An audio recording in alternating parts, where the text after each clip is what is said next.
Mike Gill Show, YouTube at Mike Gill Show. We've got you till 6. So much to dive into, friends. What's up, everybody?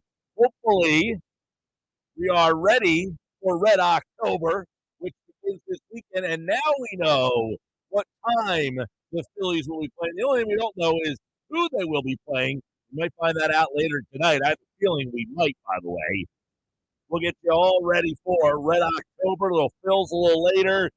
Obviously, by the way, the game time for game 1 and 2, which you can listen to right here on 97.3 ESPN and the 97.3 ESPN free mobile app powered by First Bank of Sea Isle City. Phillies are 4 o'clock on Saturday and 4 o'clock on Sunday. The Phillies do not interfere with the Eagles on Sunday because the Eagles have a day off. They have the bye week. So Philly's got to own the day on Sunday. 4 o'clock, get the 1 o'clock football games. And then the 4 o'clock games are going to be in. What's the 4 o'clock slate look like? Let me pull it up real quick.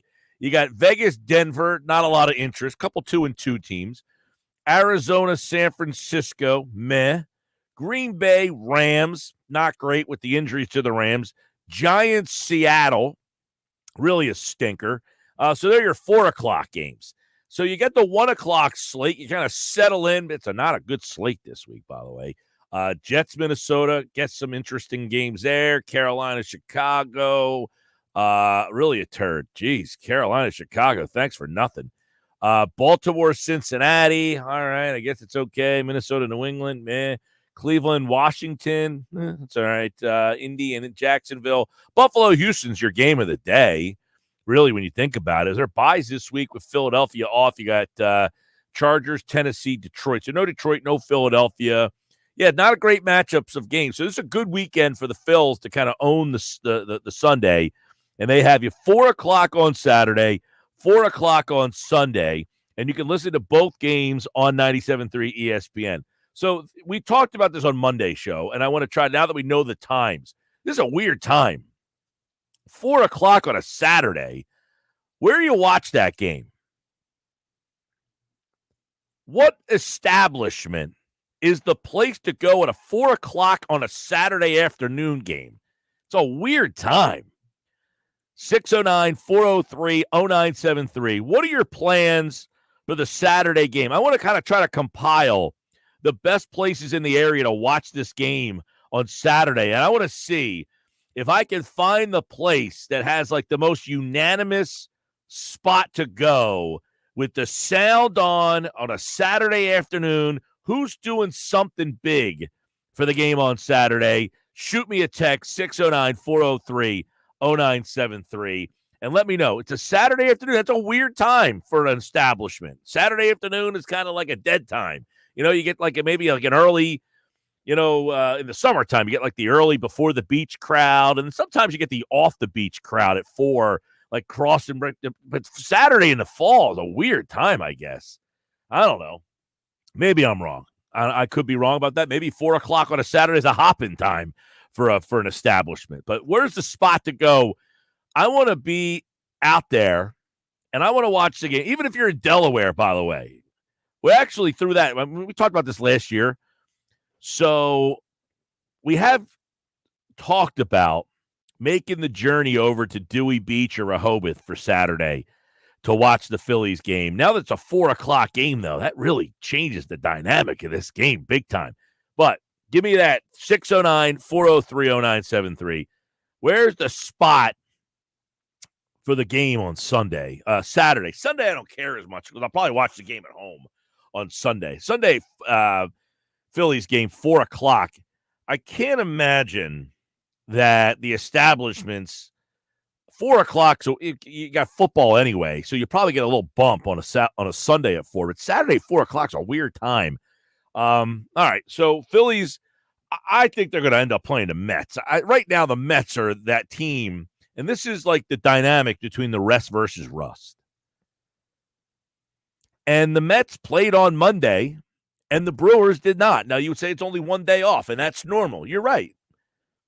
But the Mets look like a team that had played Sunday and Monday and get rolled right back into it and did not take any time off. And they look like they are primed to make a run right now. The Brewers, on the other hand, now I know they had a lead in that game, the Brewers, but they never quite got off the mat. It seemed like they got a lead and just couldn't get into another gear, right? You were watching that game, and the Brewers just got overtaken by the Mets in that game and just couldn't kick it into another gear. Once the Mets scored 5 in the 5th, the Brewers were like dumbfounded, shell-shocked. You know, Brewers scored 2 right off the bat. Like, hey, no rest for the weary here. The Mets come back and score 3. And then the Brewers 2 innings later, they get a couple. So it's 4-3 in the 4th. It's like, here we go. And the Mets put up a 5 spot, and the Brewers just fell apart. Yeah, this Mets team right now, I can't imagine that the Phillies are sitting in the clubhouse getting ready for their inter-squad game today. And I got thoughts on that inter-squad game, too, by the way. I can't imagine around that clubhouse the Phillies are all that thrilled with what's going on with the Mets and having to possibly play the Mets right now. That's just my thoughts. Now, here's my thoughts on the inter-squad, okay? And I tweeted about this last night, and somebody came after me about it and gave me a rough time. But maybe I'm out off my rocker. But if I'm in charge of the Phillies, which I'm not, I just host a radio show, so maybe I have no idea what I'm talking about. But here's what I would have done. You want to give them off Monday? Fine. Take the day off. Monday, you're off. No problem with that. Tuesday, I think they had like a workout to some extent. They had like some sort of workout. I don't know what a workout entails at that level, but I can't imagine it's too rigorous. Today, they're having an inter-squad game. Okay. They're having some fun with it. They're drafting the teams. They are putting some bets on the line. Sounds fun, right? Doesn't sound like, I don't know, drafting teams, putting some bets out there. Maybe there's some intensity. I don't know. Thursday and Friday, kind of like optional workout one of the days, and then there's like a workout. If it were me, and I'm the Phillies, and I have every day off this week, and I tweeted this out, I am going down to my minor league system, and I am finding the best arms I can find. Okay? Now, I have guys that can throw an inning or so. Kerkering, Hoffman, Strom, Alvarado. Those guys can throw an inning, today, maybe on Thursday. But as we get to Friday, I don't want them throwing anymore. That's it for those guys. If you want Christopher Sanchez to throw, probably today is the day for him to go get a couple of innings. If Wheeler's going to throw, today's the day. Wheeler, they can do a little side session. Same with Nola. But if I'm running the Phillies, I'm doing inter-squad games Wednesday, Thursday, Friday. Just like a regular game, a week during the year. We're going to play 3 days in a row. And I'm going out to find the best arms in my organization. And I want these young kids who throw as hard as I can find. Come up here and impress me. Come up here and impress me. You're going to throw against the team that's going to the playoffs. Mick Abel, Griff McGarry. You got the kid from Lakewood. There's like 6-7 guys they have. They can call up here and say, yo, you guys, you're going to throw 3 innings. Give me your best stuff for 3 innings. Let's see what you got. My guys need to face live pitching rolling into these playoffs. Okay, an inter-squad game on Wednesday? That's it? That's all? That's all the live at-bats I'm getting? There's a big difference between a live at-bat and a guy throwing BP. Guy just throwing BP, chucking him in there, you cranking dingers. That's a little different than what you're about to face on Saturday in game 1 at 4 o'clock. Now, listen, the one thing you can't mimic is a full house. And the energy that's going to be rocking through that place. You can't mimic that, but I can try to mimic the live pitching. So that's what I would have done. That's how I would have planned it. And listen, I'm looking for these young kids to come up here and impress me. If I'm Dave Dombrowski, say, hey, to my minor league coordinator, get me the 5 or 6 best arms you think we have in the minor leagues right now. I don't care how old they are. 19 years old, if you think he's got there's 19-year-old kids that can throw 95 miles an hour.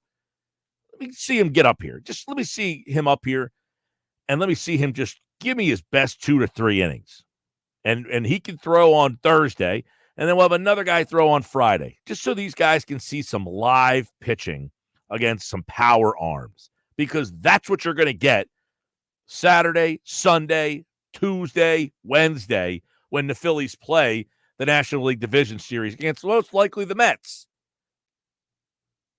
Because the Mets right now, they look like a team on a mission. And I don't know what happened to this Mets team. They went to London and came back a new team. The Phillies went to London and came back like the Mets. They flip-flopped. The Phillies were the Mets now, the first half of the season. The Mets are the Phillies now, the second half of the season. The Phillies were the best team in baseball. They were on a 114-win pace, and then they went to London. Now, listen, I was in London too, and I came back, and it took me not too long to get back on track there. It wasn't like a crazy time hangover there. But the Phillies seemingly never got back on track after that. They played about 500 baseball from that point on. The Mets have become the best team in baseball from that point on. So I don't know what happened in London with the Mets, where they gained some camaraderie or something happened over there. But they were a laughingstock for a while. And kudos to the Mets. They've turned it around, and now they feel like a team that almost is invincible. 609-403-0973. 609-403-0973.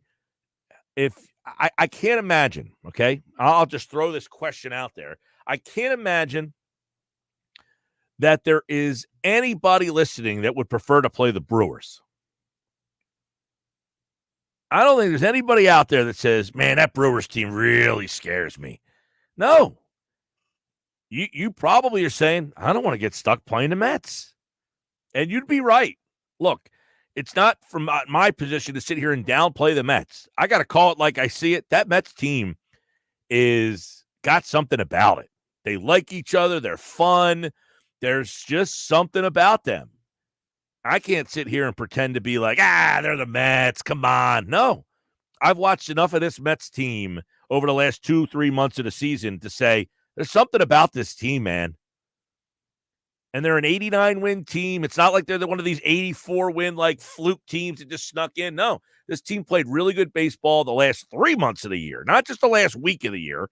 They're not the team that was the hot team the last week that snuck in. No, they were the hot team the whole second half of the year. Because in the first half of the year, they weren't in position to get into the playoffs. 609-403-0973. Let me know where you're watching the game Saturday. I need a place with the sound on, though. If the place does not have the sound on, do not recommend it to me. The game must be on in the establishment. I see a lot of text messages coming in. Make sure if you are recommending the establishment that they have the sound on. 609-403-0973. So we're going to get into that today. Mike McGarry from the Press of Atlantic City will join me in about 15 minutes. Does he agree? I mean, obviously, Mike's a Mets fan. So does he feel that the Mets have something special about them right now? You look at that lineup, Lindor, who's coming back from injury, and all of a sudden, Lindor, who, by the way, had a pretty damn good season. I got to give it to him. He's in the MVP conversation. Some people believe he should be the MVP, but getting him back right at the right time. I texted my buddy last night. Actually, I was talking to him on the phone, and he came up to bat, was Iglesias. And I said, my God, this Iglesias feels like he never gets out. And he had a hit again last night. Again, I keep giving you the Bet365 play of the day. I can give you Iglesias every damn day of the week to get a base hit. Although the problem is he's getting too many hits. The odds keep worsening, I guess I should say. But that Iglesias, where'd they find him? Nimmo is just one of those pains in the asses that you're just like, again, the Nimmo guy, come on, seriously. Vientos, young kid, they called him up. Alonso is, turned it on in the second half. Jesse Winker was a guy that made a weird all-star game a couple of years ago when he was in Cincinnati. Then the Mariners picked him up thinking that he was going to be a difference maker for them, and he kind of fell out of favor. And then what's his name, had an RB, 2 ribbies last night. J.D. Martinez, who even knew he was still playing, for God's sakes. Marte, who was one of their big free agent signings last year and didn't do anything. They just got a team that just kind of fits all of a sudden. So the Mets win last night 8-4. They play tonight. You can listen to the game on 97.3 ESPN. The coverage starts at 7 o'clock. The Mets, Phillies, how about this for you people? You know they've never played once in the playoffs? 60-plus years the Mets have been an organization. The Phillies and the Mets have never faced off in the playoffs. Can you believe that? Like, when I tell you that, is that like crazy to you, Josh? Like, when I say the Phillies have never played the Mets in the playoffs.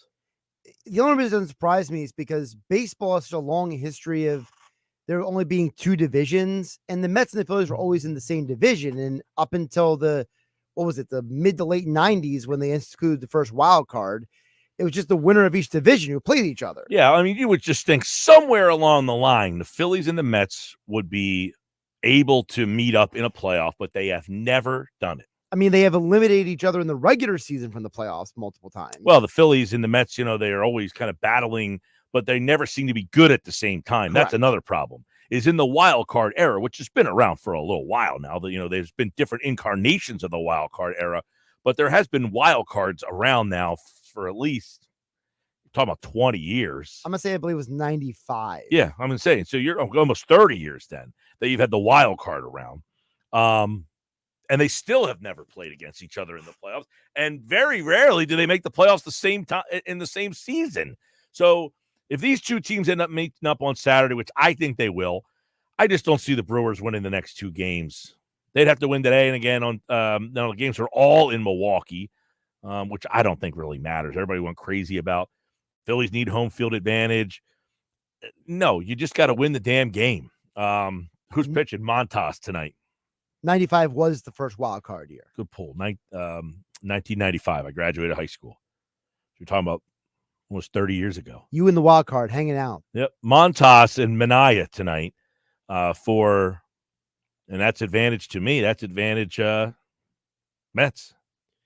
The Brewers are a weird team because they trade away Corbin Burns for the season, and we all assumed that they were just going to, Yeah, it felt like they were a team that was going to take a step back. But that division sucks. That's what I was saying earlier today to somebody. I was like, this division is just not good. Yeah, the division's just not good. And they did win 93 games, so give them some credit for that. But they're in a division that's just not very good. And, you play your division more than you play, not as much as you used to. Right, it's not like back in the day, but you're playing Pittsburgh, Cincinnati, Chicago, St. Louis. Those teams are all like the epitome of mediocrity. I mean, but give the Brewers some credit. They did win that division, but man, they just don't feel like it. I love the text messages coming in. 609-403-0973. 609-403-0973. Sports Bash Live. Lindor was probably going to win MVP, but then Ohtani went off in the second half of the season, but he had a great season. Yeah, Lindor got hurt. And Ohtani went off. It was kind of like a simultaneous, like a bang-bang play at first base.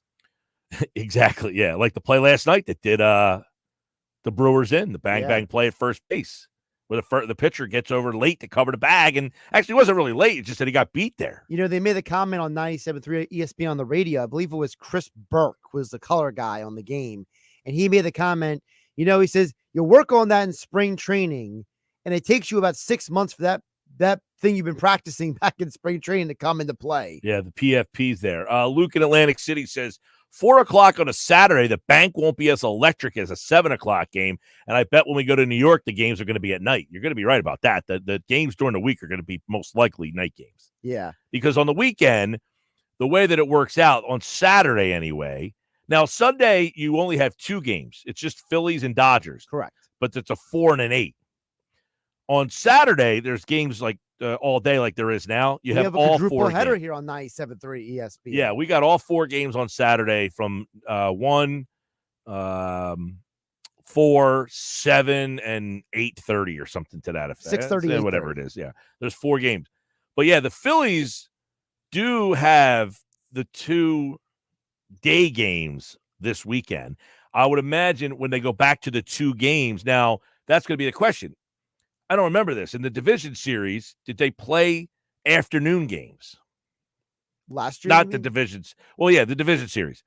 In the division series, will they play afternoon weekday games?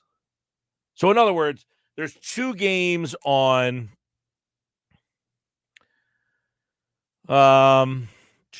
there's 2 games. The National League plays Tuesday and Wednesday. Now, Tuesday, they have to. Because Tuesday, there's 2 games. It's the National League. Wednesday, there's 4 games. There's the 2 American League Divisional Series Game 3s, and then the 2 National League Division Series Game 4s.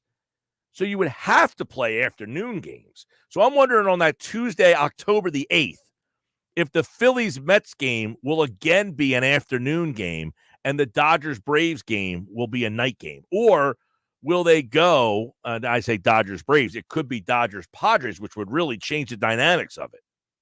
Because if it's Dodgers-Padres, both teams are West Coast games. So you could play the game at 7 o'clock out there, and it could be a 7 o'clock Phillies-Mets and then a 10 o'clock Dodgers-Padres. But if the game's in Atlanta, you can't play, obviously, at 10 o'clock at night. You would have Dodgers at home in Game 1 and Game 2. They're both at 8 o'clock. Tuesday, Game 3, if they're playing the Braves, would be in Atlanta, and that could potentially then you would have a 4 and a 7. So last year in 2023, none of the games were played earlier than 5 o'clock. Okay. But if you go back to 2022, Game 1 of the Phillies Braves Tuesday at 1 p.m. Yeah. They did it a couple of years ago where they played a game afternoon. Game 2 was 4:30 in the afternoon. All right, Sports Bash Live, 97.3 ESPN, the 97.3 ESPN free mobile app. Where are you watching the game on Saturday? Best places in the area with the sound on. Best places in the area with the sound on for the game Saturday, Sunday, 4 o'clock on 97.3 ESPN. Why don't you just look at the bleeping schedule up on ESPN? What are you talking about? I don't know what that's in reference to. Some of the games' times aren't out yet. Curious why the person felt the need to include the expletive. Yeah, I don't know what the expletive was for either. Is that necessary? Yeah. Yep. I don't know what I have no idea what. Text us back if you're a little more specific. I don't know what that's referring to. Mike, I agree with you bringing up live minor league to pitch inter-squad games this week. Let's hope the Brewers win. The Mets team reminds me of the 2002 Phillies scratching and clawing to get in the playoffs, peaking at the right time. But the Phillies bats go cold when Wheeler pitches and the Phillies lose. It's a bad omen. Yeah, I don't like the way this sets up, but I do think I would do live BP, even if I play a 5-inning game. 609-403-0973. Mike McGarry from the Press of Atlantic City is on the other side here on a Sports Bash Wednesday on 97.3 ESPN, the free mobile app powered by First Bank of CI. It's the Sports Bash with Mike Gill. Keeping the fans entertained and happy. On 97.3 ESPN and the 97.3 ESPN free mobile app. Go to get your game on at the Gallery Bar Book and Games at Ocean Casino Resort. Cheers your favorite drinks while cheering on your favorite team. Get in on the parlay while in the middle of the party. Go for the sports team and go for the endless screens. Go to the gallery. Go to the Fanatic Sports Book. Go for the win at Ocean Casino Resort. For more information, visit theoceanac.com.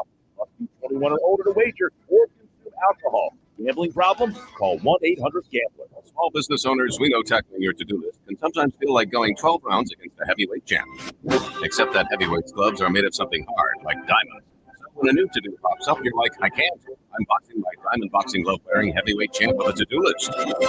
At Progressive, we don't want to make your day any harder. That's why we make it easy with over 30 customizable coverage options, so you can finally land a knockout blow. See if you can save on business insurance in as little as 7 minutes at ProgressiveCommercial.com. Progressive Casualty Insurance Company. Coverage provided and serviced by affiliated and third-party insurers. Fall savings at the Home Depot. You can get up to $1,600 off select appliances from top brands like GE Profile. Save space and time with the new combo washer and dryer and do it all in one machine. And with smart dispense technology, the right amount of detergent is automatically added to every wash. Laundry day is a whole lot smarter with the GE Profile Ultra Fast Combo Smart Dispense only at the Home Depot. Right now, save up to $1,600 in financing on select appliances with fall savings at the Home Depot. How doers get more done. Right about September 26th to October 16th. U.S. Elisa store online for details. Paid for by Christian Care Ministries. You know, a lot of times you have to choose between something high quality or something that saves you money. But if you could get both, why not? Especially when it comes to healthcare, and that is MediShare. You get both. Many families save $500 a month with MediShare, and that's huge. But it's also true that people wind up way more satisfied too. The member satisfaction rate for MediShare is double that of the typical health insurance plan. Double. That's because MediShare works. It has for more than 30 years. It's a community of Christians who have shared more than $5 billion on each other's bills. People love that in telehealth. They love the huge PPO network. So, yeah, really, you can save a ton, like it better. Imagine being happy with how you're taking care of your health care. If you're self-employed, a part of the gig economy, or you just want to plan, you can call right now and get a price in 2 minutes. Here's the number. Just call 855-51-BIBLE. That's 855-51-BIBLE. 855-51-BIBLE. Lowe's knows it's easier to make the right calls when you have the right team. That's why our Lowe's Red Vest associates can help with game time decisions. Plus, use in-store mode on the Lowe's app to find what you need. Under pressure at home and want it soon? Order online by 2 p.m. to get it same day. Same day valid on eligible in-stock items and select zip codes only, subject to driver availability. Fees vary based on purchase. Exclusions and more terms apply. See.com/same-day delivery for details. I can't wait for golf this weekend, huh, buddy? Time flies. Love you, man. Oh, don't forget your knee brace again. We aren't in college anymore. Moments together matter, so help protect yourself from RSV. If you're 75 or older or 60 plus with a chronic condition like asthma, COPD, heart disease, or severe diabetes, you're at higher risk of landing in the hospital from RSV, and there are no prescription RSV treatments. Check eligibility and schedule your RSV vaccine at vaxassist.com. Sponsored by Pfizer. Some people just know they could save hundreds on car insurance by checking Allstate first. Like, you know, to check that your seats aren't in the visitor section first before buying tickets. I'm so excited for this game. I can't believe you got us tickets. Me too. Wait, are we on the wrong side? Yeah, checking first is smart. So check Allstate first for a quote that could save you hundreds. This is going to be a long game. You're in good hands with Allstate.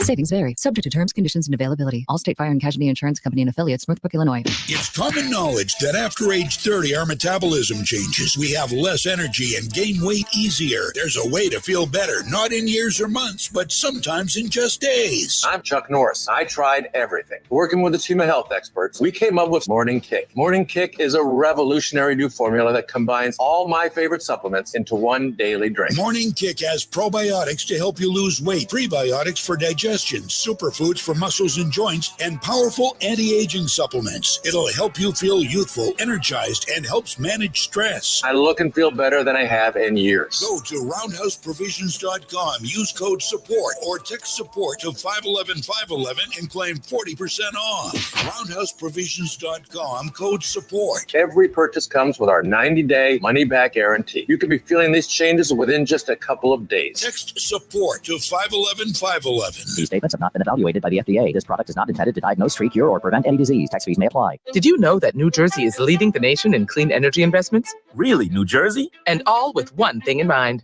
You. Me?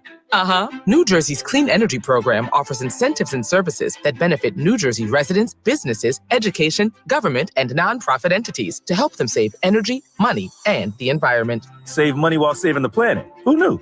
Now you do. Visit njcleanenergy.com to learn even more. Maybe we should change our nickname to the Clean Energy State. A message from the New Jersey Board of Public Utilities. You're listening to the Sports Bash with Mike Gill. Never thought this radio stunt would catch on so big. On 97.3 ESPN.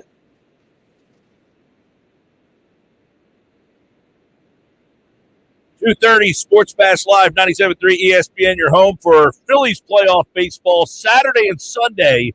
4 o'clock. You can listen to both games on 97.3 ESPN. I'm Mike Gill, at Mike Gill Show. Follow along, watch the show live, and, of course, you can be a part of the show on our text board at 609-403-0973. and the free mobile app powered by First Bank of Sea Isle. Mike McGarry from the Press of Atlantic City, pressofac.com, joins us now as last night the Mets get 5 in the 5th, and the Brewers can't get back into it. So I guess the question starts there. They couldn't get back into that game. Is that series over? Well, obviously, in the best of 3, to win the first game is a huge advantage, and the Mets are going to the mound tonight with Sean Manaea, who has been their best pitcher all season long. 12-6 record, 3.47 ERA. He's gotten better as the season has progressed, really having a career year. So the Mets up 1-0 with their best pitcher going to the mound tonight. We'll see what happens. So right now, somebody texted in earlier, a lot of the Philly fans saying that, they're not interested in playing the Mets. This Mets team feels like something. When did this team kind of get rolling to the point where now people kind of fear this Mets team? Yeah, I mean, if you look back, they really had a miserable first 2 months of the season. They started 0-5, and they had a team meeting, called by Francisco Lindor around the beginning of June, right when, the Mets and the Phillies met in London that first or second weekend in June. And since then, the Mets have been the best team in baseball.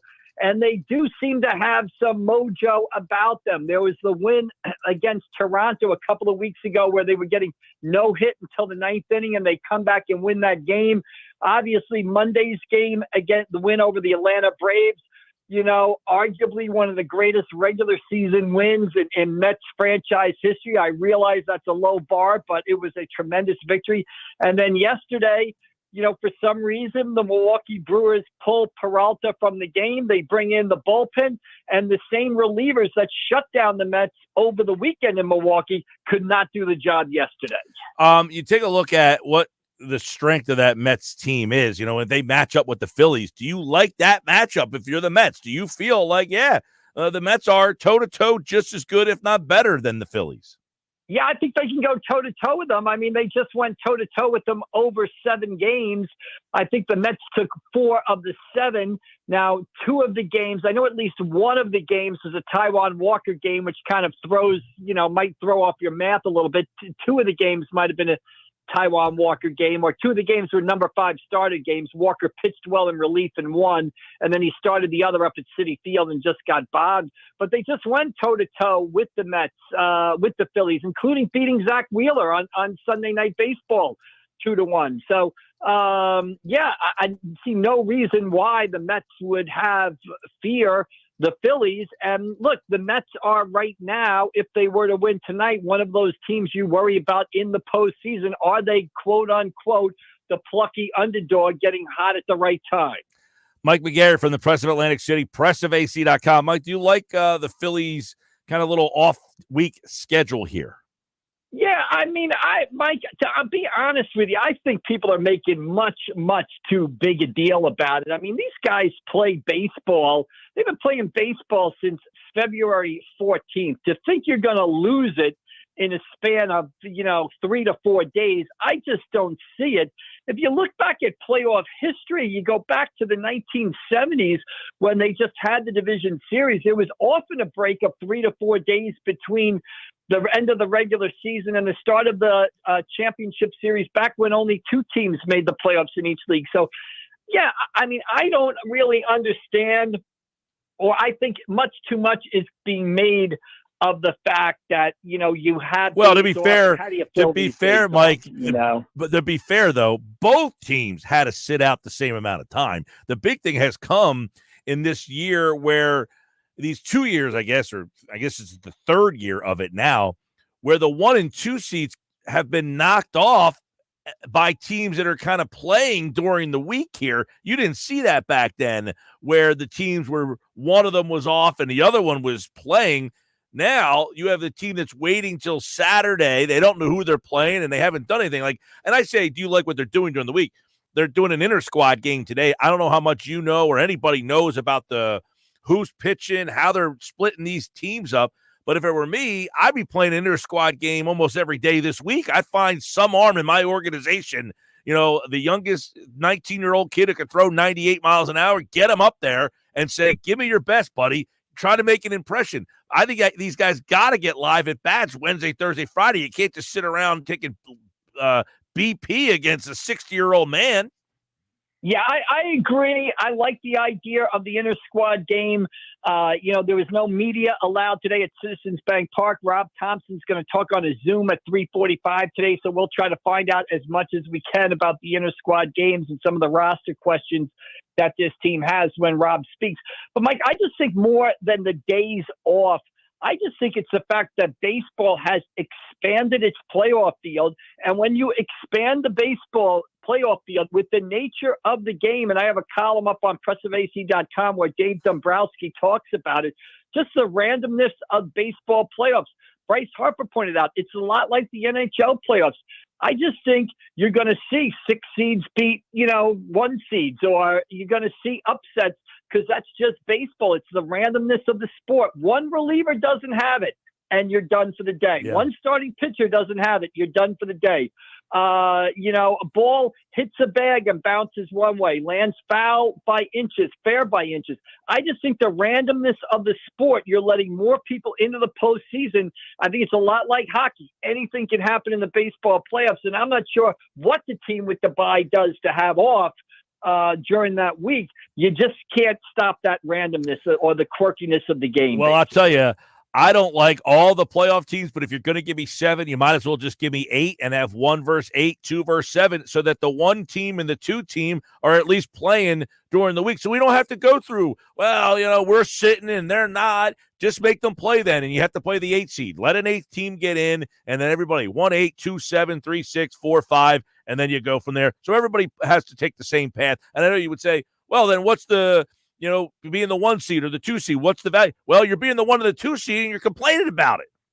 Right. And you would be home and everything else. Like, I don't mind if baseball did expanded playoffs, but I just think the randomness of the sport, you're going to continue to see some upsets a lot of the time, like you see in hockey, basically, where teams, where the favorites don't often come through. This isn't basketball or football. It's the nature of the sport. One starting pitcher doesn't have it in a short 3-game playoff series, and you're done, basically. So that's just the baseball playoffs, and it's weird. Dombrowski talked about this. You play 6 months, you start in spring training, you play 162 games. So the baseball season is a marathon, and it sets you up to run a couple of sprints. And if you get left in the starting blocks of the sprint, your season's over. Well, that's why I hated the 1-game thing. The 3-game, look, baseball is predicated on series. The 3-game, I'm fine with. I hated the 1-game thing. That being said, Mike, if the Mets win tonight, they will play on Saturday, which means the Mets would also not play on Thursday and Friday, so they would have 2 days off getting ready for the Phillies. That said, the Phillies and the Mets have never played in the playoffs against each other. How electric would those, if they played all 5 games be? Oh, I'd love to see it. I think it would be great for, both cities. I think it'd be great for both franchises. Like you said, they've never been met in the playoffs before. It'd be interesting to see what the crowds are like at each field. How many Mets fans drift down the turnpike to Citizens Bank Park? How many Phillies fans up the Citi Field watch those games? It'd be a lot like the Knicks 76ers series. However, I think it'd be even more. I think it'd be Knicks 76ers that we experienced last spring on steroids, basically, because it's the Phillies and the Mets. I think it would be tremendous to see. And like you said, they've never met in the playoffs before. Maybe we're due. Maybe we're due to get certainly an entertaining weekend, an entertaining series out of it, because I think it would be great. And again, I think the crowds would be worth watching just as much as the games. Any thoughts on the Phillies roster configuration? Do you think they go 14-12, 13-13? If they go 14-12, I can't even think of who would be the 12th guy. Turnbull, I guess, would be the wild card if it's him. But if they go to a 13th guy, I don't even know. I don't even have a guess on who that guy would be. Yeah, I'm guessing that they're going to go the extra position player guy. Dombrowski seemed to hint yesterday when he met with us in the dugout yesterday that that's the way they would go. And with the short 5-game series, you just simply don't need that amount of pitching. And the extra bench player would give you much more flexibility, allow you to make a lot more moves than you could with just the 4 bench guys. So if I'm them, I'm going the extra guy. off the bench on the field. That said, Mike McGarry from the Press of Atlantic City. You got the Mets and the Brewers tonight. You can listen to the game on 97.3 ESPN. Is this series over? Do you think Mets win tonight? Are they moving on? Well, opportunity. I mean, you've got your best pitcher going on the mound tonight. It's set up for you to win. And if the Mets mojo is real, the OMG stuff, the McDonald's character grimace, the Mets will win. But knowing the Mets and their history, which I am well familiar with, something tells me we will be back for a Game 3 on Thursday night out of Milwaukee. Wow. It seems too perfect for the Mets. I mean, they won yesterday. They've got momentum. They've got their best pitcher going. Who could screw that up? The New York Mets. Yeah, well, I think, by the way, you left out the Haktua girl. Doesn't she have a big role in this? Yeah, exactly. You'll see. Mike McGarry from the Press of Atlantic City, pressofac.com. It could be Phillies Mets, and if it is, you'll hear it right here, 4 o'clock on Saturday on 97.3 ESPN. It's the Brewers and the Mets tonight. And, of course, when the Phillies, Rob Thompson is going to talk today at 3:45, so we should get maybe a little bit more insight on what that roster might look like. Because if you have questions about this team, it's, hey, are you going to platoon in left? Are you going to platoon in center? Are you going to is Rojas your center fielder? Are you going to platoon the two left fielders? Is Cal Stevenson on this roster? There certainly are big questions that still need to be figured out before you go to Saturday. Right. There are three main questions to me. Is what does your outfield look like? Are you going to play Rojas in center field and platoon Marsh and Hayes in left, or are you going to play Hayes in left full time and Marsh in center and bring Rojas off the bench? That's question number one. Question number two is who is the extra guy off the bench? If you do keep an extra guy off the bench, is it Cal Stevenson? Is it Buddy Kennedy, who was at Citizens Bank Park yesterday, got called up on Sunday, was still with the Phillies yesterday, was the first guy out on the field for workout yesterday at Citizens Bank Park. So who's that extra guy? And number three, who's starting Game 2? Is it Christopher Sanchez or is it Aaron Nola? So those are the three main, sort of roster questions that I think the Phillies have to answer, obviously, before Saturday at 4:05 or 4:08, whenever it starts. Yeah, the other one might be is if you got to close a game out, is it definitively Carlos Estevez, right? Yeah, I mean, obviously, is it going to be Hoffman or is it Estevez? Estevez has not missed many bats, has looked a little shaky to me, closing it out. Hoffman throwing out his final outing of the year against the Nationals on Saturday, where he did not pitch well in a low-leverage situation. Not unusual to see relievers sort of blow up in that situation. Hoffman has been their best and most consistent reliever out of the bullpen since Game 1 of the season. He misses bats with that slider. Do you go to Hoffman in a big spot? Or do you go to Estevez? To me, I go to Hoffman to take down what I think will happen is Hoffman will take down the highest leverage part of the order. So if that comes in the 8th inning, it's Hoffman. If that comes in the 9th, I would expect it to be Hoffman. Last one would possibly be you platooning at second base. Is that Sosa against lefties or is Stott playing every day? Yeah, I play Stott every day. I just think, defensively, he's been outstanding all season long. He has had a disappointing offensive season. There's no doubt about it.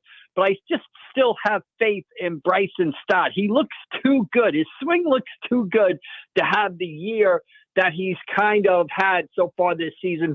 I would trust in him. He's a guy that could get hot in the postseason and go on a tear. And plus, defensively, he has just been outstanding at second base. And I'm not going to take his glove off the field in the postseason. All right, Mike McGarry from the Press of Atlantic City. pressofac.com, at AC Press McGarry. Friday, he's back. We will know who the Phillies play, most likely his Metropolitans. We'll discuss it more on Friday's show. Thanks, Mike.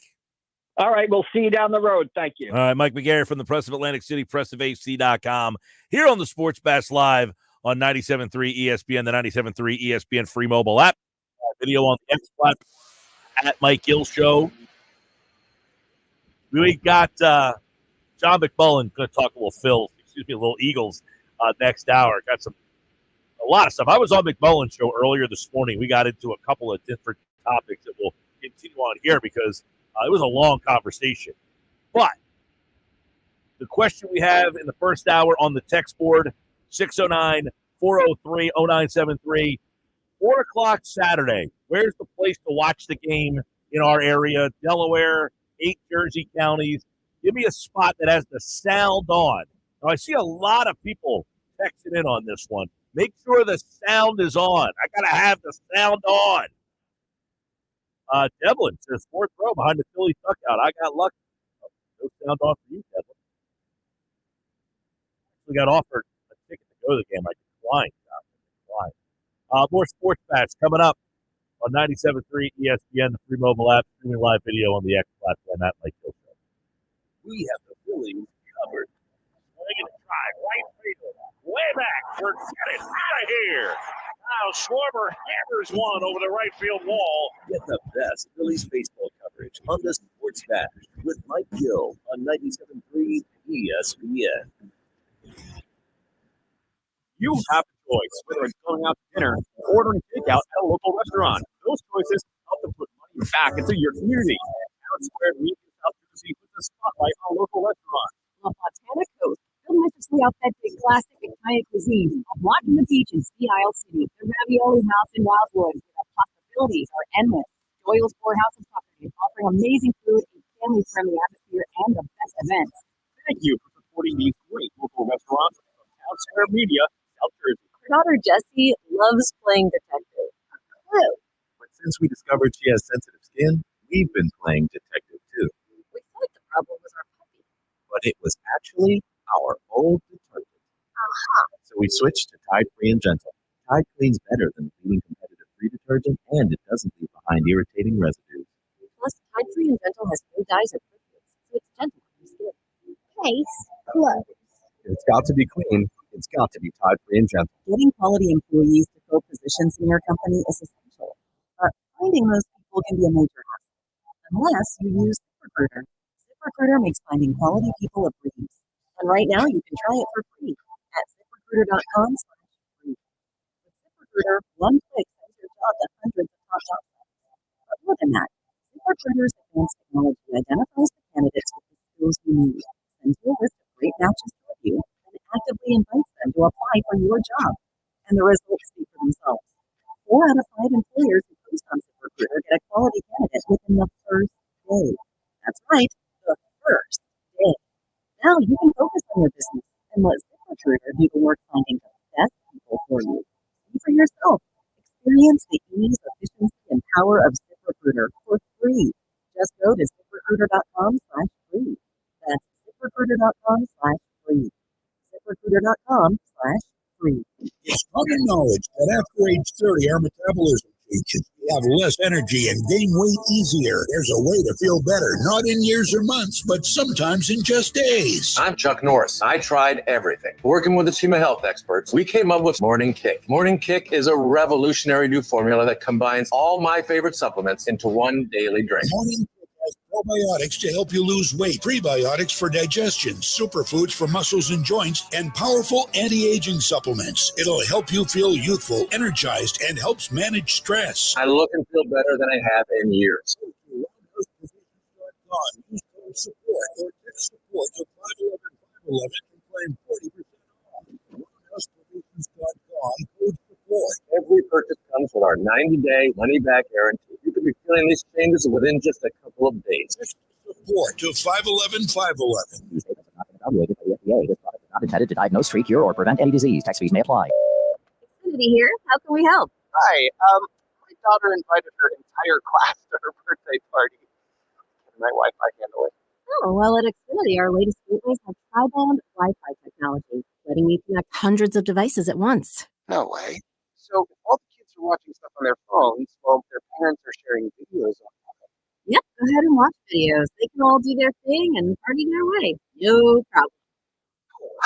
Are going to need a bigger cake.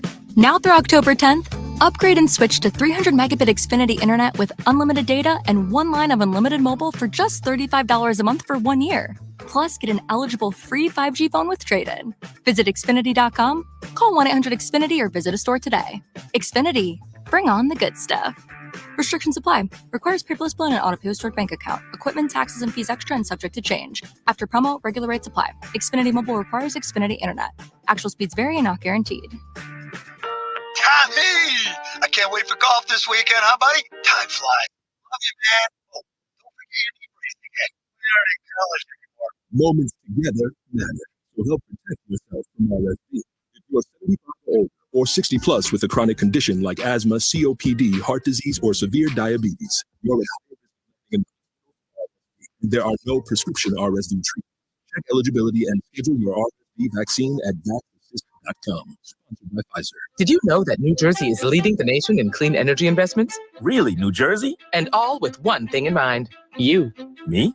Uh-huh. New Jersey's Clean Energy Program offers incentives and services that benefit New Jersey residents, businesses, education, government, and nonprofit entities to help them save energy, money, and the environment. Save money while saving the planet. Who knew? Now you do. Visit njcleanenergy.com to learn even more. Maybe we should change our nickname to the Clean Energy State. A message from the New Jersey Board of Public Utilities. You're listening to The Sports Bash with Mike Gill on 97.3 ESPN and the free mobile app. 251 Sports Bash, 97.3 ESPN. John McMullen at 3 o'clock today. We'll talk to Sixers forward Gershon Yabusele coming up at 3:30 today. You can listen to that right here on the Sports Bash. You know, Gershon is he got drafted 16th overall by the Celtics. Played 2 years in Boston. Didn't get a lot of playing time. And he went overseas to play.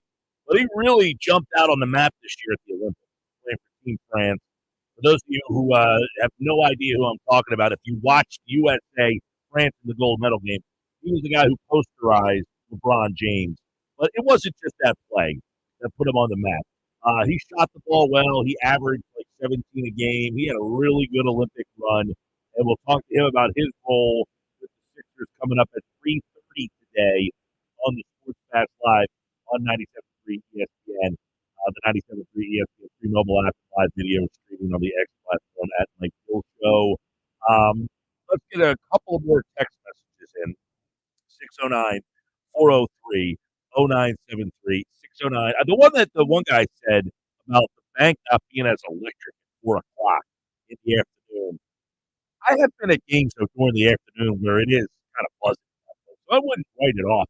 It's going to be, like Mike, I'm still waiting for the serious thing before I look forward. And I know Josh, hater of the Mets, Hennig, to be all ready to say some things about the team. Yet I will say I hear the similarities of the 22 Phillies with this Mets team. Not just in the postseason, but how the Mets stunk and turn it on in the regular season and have the momentum. What do you think? And were the Mets and the Diamondbacks team? I said either one. The Mets to me were a team that I was not all that interested in playing. The Diamondbacks were a team I was not all that interested in playing. I said the Brewers were the team that I would most likely have been hoping that kind of get to Saturday, get some games under your belt against the Brewers. I'm not saying they're a pushover, but I feel like they were the weakest team top to bottom. I will have to add hater of the Mets to my resume. Go for it. Put on my all the other names I have. A lot of suggestions on where to watch the game on Saturday at 4 o'clock. I need them playing you. There's someplace on here that I would never have thought to go to. Okay? I would have never have thought to go to a couple of these places. Like, that's a place to go to watch the game. That have the sound on. Intrigued. Absolutely. See, we ask this question almost yearly, but I feel like more and more places are realizing they have to put the sound on. They're wising up. Who has the sound on? Keep the text messages coming at 609-403-0973. John McMullen on the Birds bye week. That's next. Your business is your passion. It's a huge reason you get out of bed every day. But if you have a bigger vision for your business, it's time to make the experts at Town Square Media a part of your team. Why? Because at Town Square Media, they have the most advanced advertising tools to help your business finish 2024 strong and increase your sales all throughout next year. Now is the time to turn to Town Square Media. For one day only, you can enjoy deep advertising discounts on their top stations. You know the ones your potential customers listen to every single day? And they don't do just radio. They have amazing digital tactics to help maximize your reach and target your exact customers. If you're thinking bigger for your business, then it's time to think Town Square Media. Take action and go to townsquaresouthjersey.com to request information on their customer appreciation sale. That's townsquaresouthjersey.com.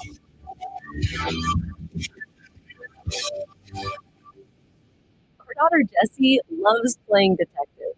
Clue. But since we discovered she has sensitive skin, we've been playing detective too. We thought the problem was our puppy. But it was actually our old detergent. Aha. So we switched to Tide Free and Gentle. Tide cleans better than leading competitive free detergent, and it doesn't leave behind irritating residues.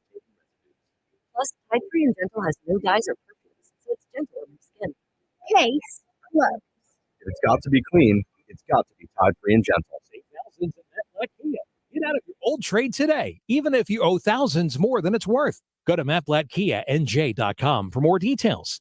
That's mattblattkianj.com. It's got to be a Matt Black Kia. October is Cybersecurity Awareness Month. As the leader in identity theft protection, LifeLock reminds you to update your passwords. Using the same password across multiple accounts makes you vulnerable to cyber criminals. Updating your passwords is only one way to help protect yourself. For comprehensive identity theft protection, you need LifeLock. LifeLock not only alerts you to suspicious uses of your personal information, but also fixes issues that arise. Start protecting your identity today with a 30-day free trial at LifeLock.com, promo code CLAY. Extravagant, luxurious, lavish. The $7 Lux Cravings Box from Taco Bell satisfies all your crunchiest, cheesiest, sauciest cravings. Indulge in a beefy 5-layer burrito, chicken chalupa supreme, Doritos Locos Taco, and chips and a drink for an unluxurious price. It's Lux for less. Get yours today at Taco Bell. At participating Taco Bell stores for a limited time only while supplies last. Price and participation vary. Drinks excludes freezers. Tax extra. Get in zone. AutoZone. Welcome to AutoZone. What are you looking for today? So you've got an oil change coming up. You can go farther and save on full synthetic with our oil change special. Right now, you can get 5 quarts of Valvoline Advanced Full Synthetic with an STP Extended Life oil filter for just $35.99. Get the parts you need when you need them at AutoZone or AutoZone.com. Get in zone. AutoZone. Restrictions apply. New Jersey is leading the nation in clean energy investments with one thing in mind. You, New Jersey's clean energy program, can help you save on appliances, solar power, and so much more. Visit njcleanenergy.com today to see what New Jersey's clean energy program can do for you. With fall savings at the Home Depot, you can get up to $1,600 off select appliances from top brands like Samsung, ranked #1 in customer satisfaction. Wash and dry in one cycle with the Samsung Ultra Capacity All-in-One Washer-Dryer Combo from the Home Depot. And get laundry day done faster, running a super speed load in just 98 minutes. Right now, save up to $1,600 and financing on select appliances with fall savings at the Home Depot. How doers get more done. Price about September 26th through October 16th. US only. See store online for details. Visit jdpower.com/awards for more details. Our daughter Jessie loves playing detective. A clue. But since we discovered she has sensitive skin, we've been playing detective too. We thought the problem was our puppy. But it was actually our old detergent. Aha. So we switched to Tide Free and Gentle. Tide cleans better than the leading competitive free detergent, and it doesn't leave behind irritating residues. Plus, Tide Free and Gentle has no dyes or perfumes, so it's gentle on her skin. Case closed. If it's got to be clean, it's got to be Tide Free and Gentle. Lenny Kravitz presents the Blue Electric Light Tour 2024. Live in Atlantic City, Ovation Hall and Ocean Casino Resort, Friday, November 1st and Saturday, November 2nd. Get tickets now at theoceanac.com. Lenny Kravitz, the brand new album, Blue Electric Light, is available everywhere now. For more, visit LennyKravitz.com. Home of the Philadelphia Eagles. Hey, Sixers. Bang! It's good. Ball game. And Flyers. Tipped in front of the net. 97.3 ESPN. WENJ. WENJ HD. Millville, Atlantic City. A Town Square media station serving all of South Jersey. This is the Sports Bash with Mike Gill on 97.3 ESPN and the 97.3 ESPN free mobile app. Now live from inside the Ocean Casino Resort Studio, here's Mike Gill. That is 100% a coach issue because you have to get your players to buy in to the vision that you're, as the coach, placing out in front of them. And then it's incumbent on your leaders to go take that vision and make it culture in your locker room.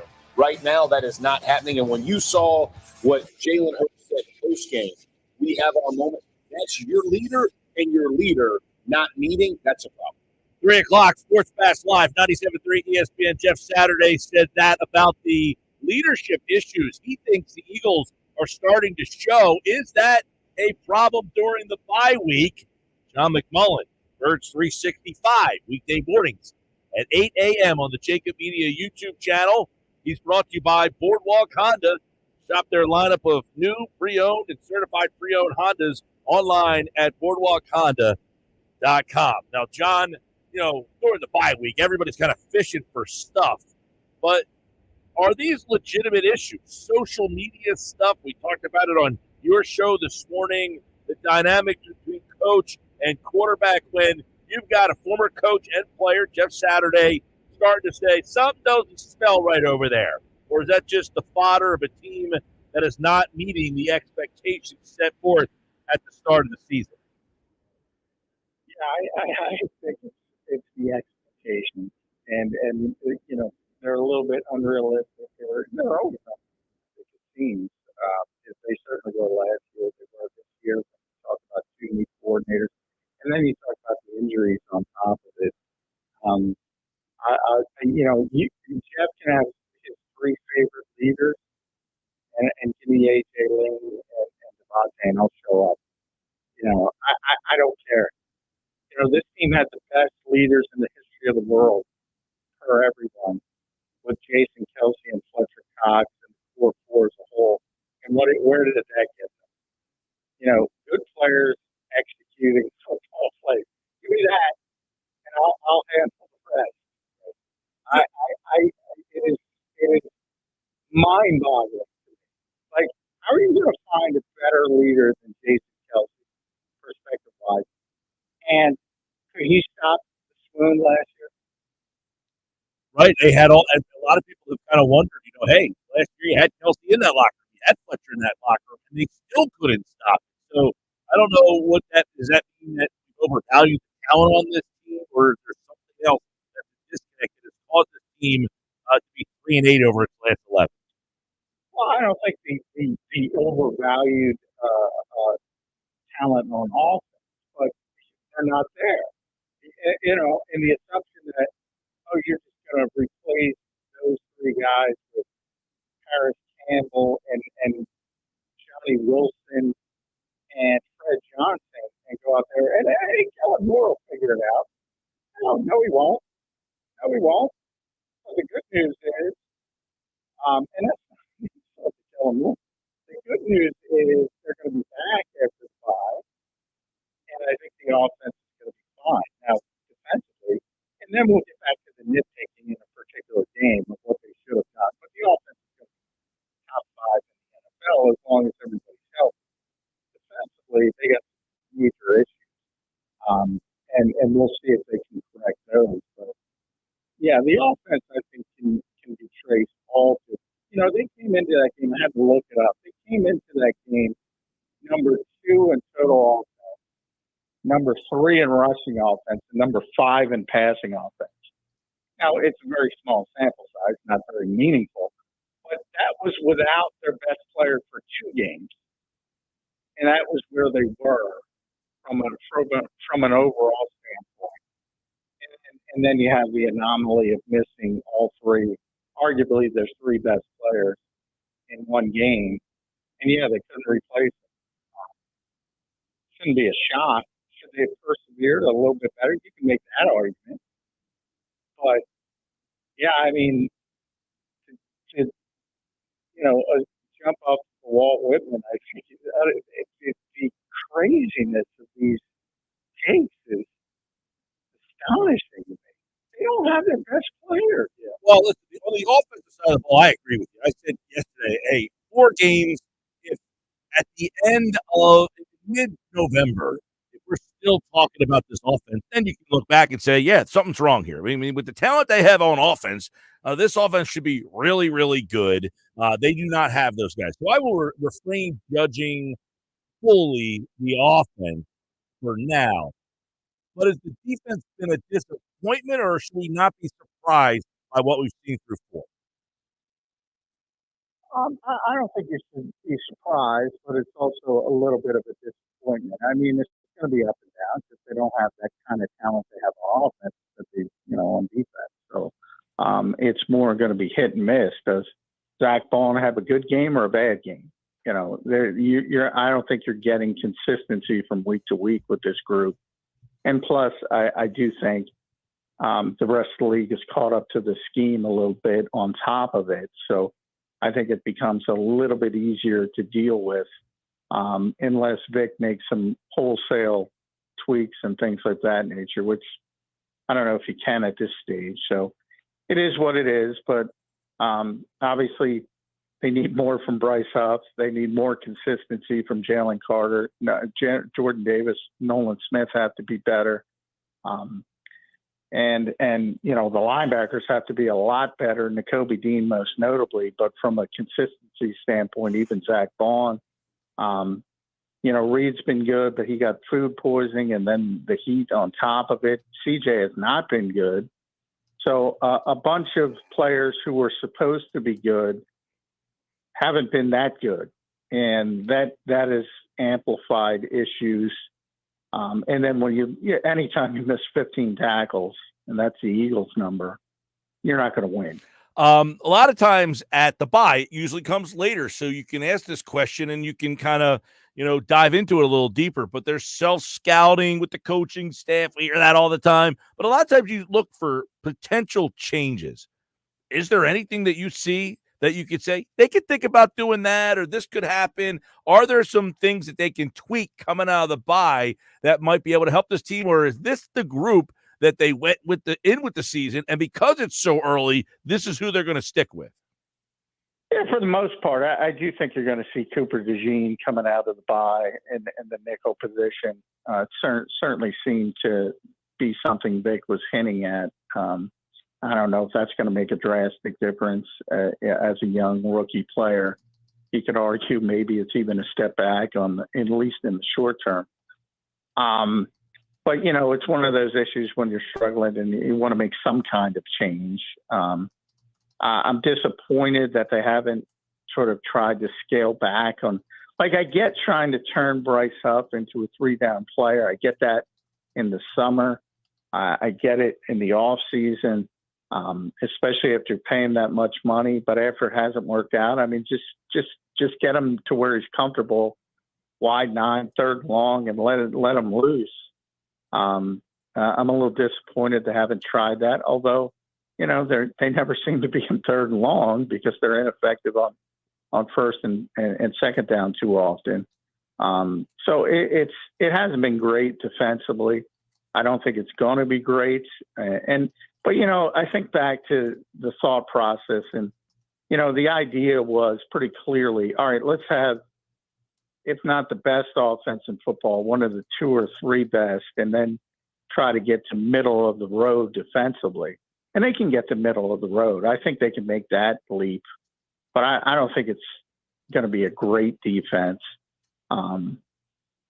It's just the talent level's not there. Right. And the one area is that pass rush. I mean, that seems to be the one, and that doesn't seem that there's an answer anywhere unless, as you said, they just kind of change it up and let him rip. And, I was not a big fan of the signing. You seem to like it more than I did. If he's a guy that is the Jets player, does that help them? Now, what are you saying? Does what help him? If Huff is miraculously turns back into the guy he was with the Jets, does that change the dynamic? Dramatically? Yeah, but I don't see that happening. And that's one of the things that's so disappointing about it, because he has done it at the NFL level. It's like it's not a projection. Like when you talk about Nolan Smith coming, it's a projection from college. He played at a high level to the point where you saw the Jets writers going, boy, that was a mistake that the Jets let him go. And here in Philadelphia, they're like, this guy stinks. What's Nolan's they're all problem? up there going, boy, What's- we wish we had Bryce up. What's Nolan's problem? Well, I think he's, a lot of it is just pure strength, and you get to the NFL and you get to these big offensive tackles, and especially the really dominant ones, and they got old man strength, as they say.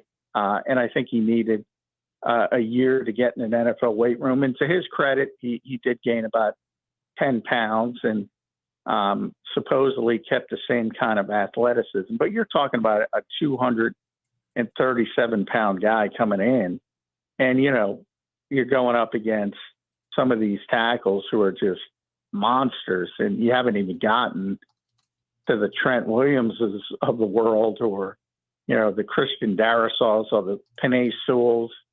You did see Tristan Wirfs, who's one of those guys last week. There's a lot of those guys, and you see it in practice with Lane Johnson. Like, that's one of the things that, if you go back to when Hassan Reddick was here, he never did anything in practice. And I think that was one of the things with the Eagles that they said they weren't as concerned maybe as others when you kept hearing those narratives that Bryce Huff wasn't doing much in practice, because Lane shuts people down, and he's got to go against him daily, and you figure, well, there's going to be improvement from working against Lane Johnson, and it hasn't worked out that way. But I think that was the Eagles' thought process throughout the summer, because they went through it with Hassan, and then Hassan showed up and performed. Haven't seen that with Bryce Huff. And it's certainly disappointing. It's I see him out there, and when I see him on the field, he just looks small, right? I mean, he just looks like a small guy, and the second I Talking see about Bryce, well, he's short. no, well, but I'll tell you this, no, Nolan, but Nolan, yeah, Bryce dwarfs from a physical standpoint Nolan Smith and Jalix Hunt. From a power, from a compact physique standpoint, Jalix obviously is taller, but he's much more powerfully built than those guys. Those guys are pure speed players. So I think those saying put Jalix Hunt in there or do something like that. Yeah, I mean, I guess you can try it, but when I was just talking about those types of tackles, they're really going to push a player like that around. And he's really in the same boat that Nolan Smith was in last year. Probably needs the full season to get a little bit stronger. And it happens all the time. It happens with offensive linemen too. So there's still some hope for those guys. Mm-hmm. But it's right now it's not good. Well, it's 2-2, not what people expected, and you're trying to find answers. Is it is it a panic? Is it just an overreaction to what's you mentioned some injuries? Is it an overreaction to say all this stuff on social media could be a distraction that's not necessary? Well, it's definitely not necessary. I mean, you wish the players themselves would sort of self-police themselves and stop it. But you and I talked about that on my show. I don't know how you do it. I don't know how you stop it.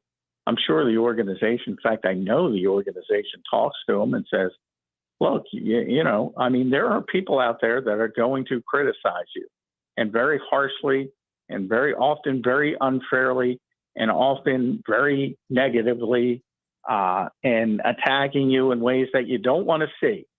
So don't invite it, and don't look at it, and ignore it. But that's easier said than done.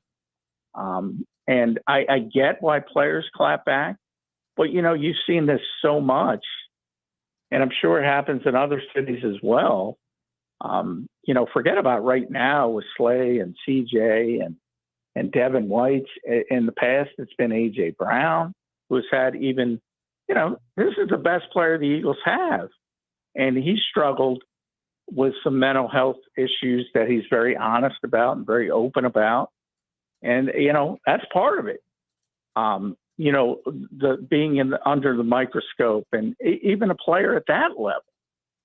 So, I mean, it's a really difficult environment to traverse even if you're, you got your eye on the prize and you're very disciplined and you try to ignore that stuff as much as possible. But then let's be honest, you have a generation that embraces it and wants to be on their podcast and wants to be on their Twitch channels and wants to be there, wants to build their brand and try to become the next. And I said on your show this morning, you got the two Kelsey brothers getting paid $100 million for their podcast. Yeah. And these players are saying, well, I want that money. I want to do a podcast that gets picked up by somebody. So I certainly understand, that. But yeah, it's read the room. You lost, Slay. You're a leader on the team. You lost. You're on a podcast with another NFC East team, which, I think that's more the fans. The players just don't care about those rivalries anymore, like many of the consumers of their product do. Yeah, they don't. It is, and guys are friends, and it's a fraternity, and those two particular guys like each other very much. It's ironic, because Mike has his podcast, and he was criticized by Dallas fans for talking nicely about Lane Johnson. So it works both ways. But yeah, I mean, a lot of fans don't understand, what it is behind the scenes. Yeah, I like your kayfabe reference this morning. It brings some pro wrestling into it. Yeah, you almost want to be old school and say, oh, we hate each other, but you don't hate each other. And look, as long as you're competitive on game day, none of that matters. And most guys are competitive because, the other part is, one of the reasons Slay is putting up his statistics and his 6 Pro Bowls and all that stuff is because he's proud. And he's like, no, I don't stink. There's very few people that have done what I've done. And that's why he's putting it up there. But if you think about it from the perspective of, look, if these people don't realize what you do is not going to change their minds. So in many ways, it's just a colossal waste of time. Yeah. But, it's human nature to want to defend yourself. And I've been in that position. You've been in that position. And we're at a much lower level, but we still get trolled and all that stuff. And you want to fight back at times and until, you get some experience and you say, what am I bothering with this person? But you got to be very disciplined, and it's hard. Yeah. It's easier said than done. Yeah. I can understand that aspect of it, but I guess in the end, he's on the podcast, and if they're having a good time and they're just talking about nonsense, pop culture, blah, blah, blah. But then he goes into talking about the performance of his own teammate. I mean, at that point, I think it's a legitimate question for me to ask you, John. Hey, C.J. Gardner-Johnson's kind of a loose wire sometimes. Can he look at that the wrong way and say, yo, Slay? Well, he already did, evidently. He put up on Instagram something, damn, I guess. And everybody runs with that. He could be talking about something completely different, by the way. Nobody knows. He put up one word. But would Chauncey Gardner-Johnson would be within his right to be like, yo, dude, I thought we're supposed to be teammates here. You're blasting me on this guy's podcast. I would say, and I think if people listen to it, he didn't blast him. All he said is, he's a big trash talker. And all the stuff that CJ said. And he brings great energy. And he said, basically, the truth. I have never heard, honestly, Mike, I've never heard Darius Slay criticize anybody. That's not his gig. He's the uplifting one. He uplifts everybody, not only his teammates, that's why he's voted a captain, but other players and other defensive backs. And he's always talking about how good that pisses people off too. He's that guy. And all he said was basically, if you're that vocal and you talk trash, and you don't perform, you're going to get what. That's it. That's all he said. Mm-hmm. He didn't criticize his play. But I guess people think he criticized his play. Well, as you and I think agree upon, it's just unnecessary noise, right? It's unnecessary. Well, I think, and this goes for Mike as well, just don't go on do it in the off season. Yeah. Oh, and I brought that up on your show. From February, the second week of February, because hopefully you're in the Super Bowl, until training camp starts. If you want to have a podcast and do a show 3, 5, 7 days a week, go for it.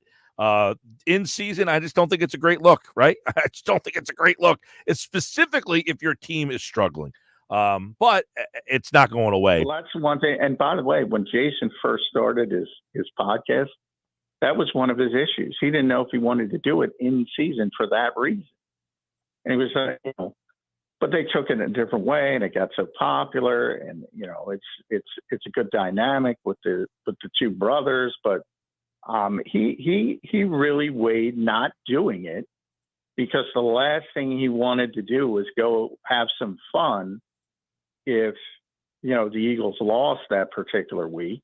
Even though those guys can't mope around when they lose, because they got to get right back to work. And you can't be that emotional. My whole week is ruined because the Eagles lost. You can't be that as a player. You got to show up, and you got to perform, and you got to get ready for the next week, and you got to turn the page as quickly as possible. You just can't be that way. And I think a lot of fans want them to feel miserable when they lose, but then they want to show them up the next week. Like I think what happens during the week gets lost in the sauce. Like, people don't realize how much they do during a week. And it's like, all right, we're going to play a game, then we'll see you next Sunday. And you just magically get there.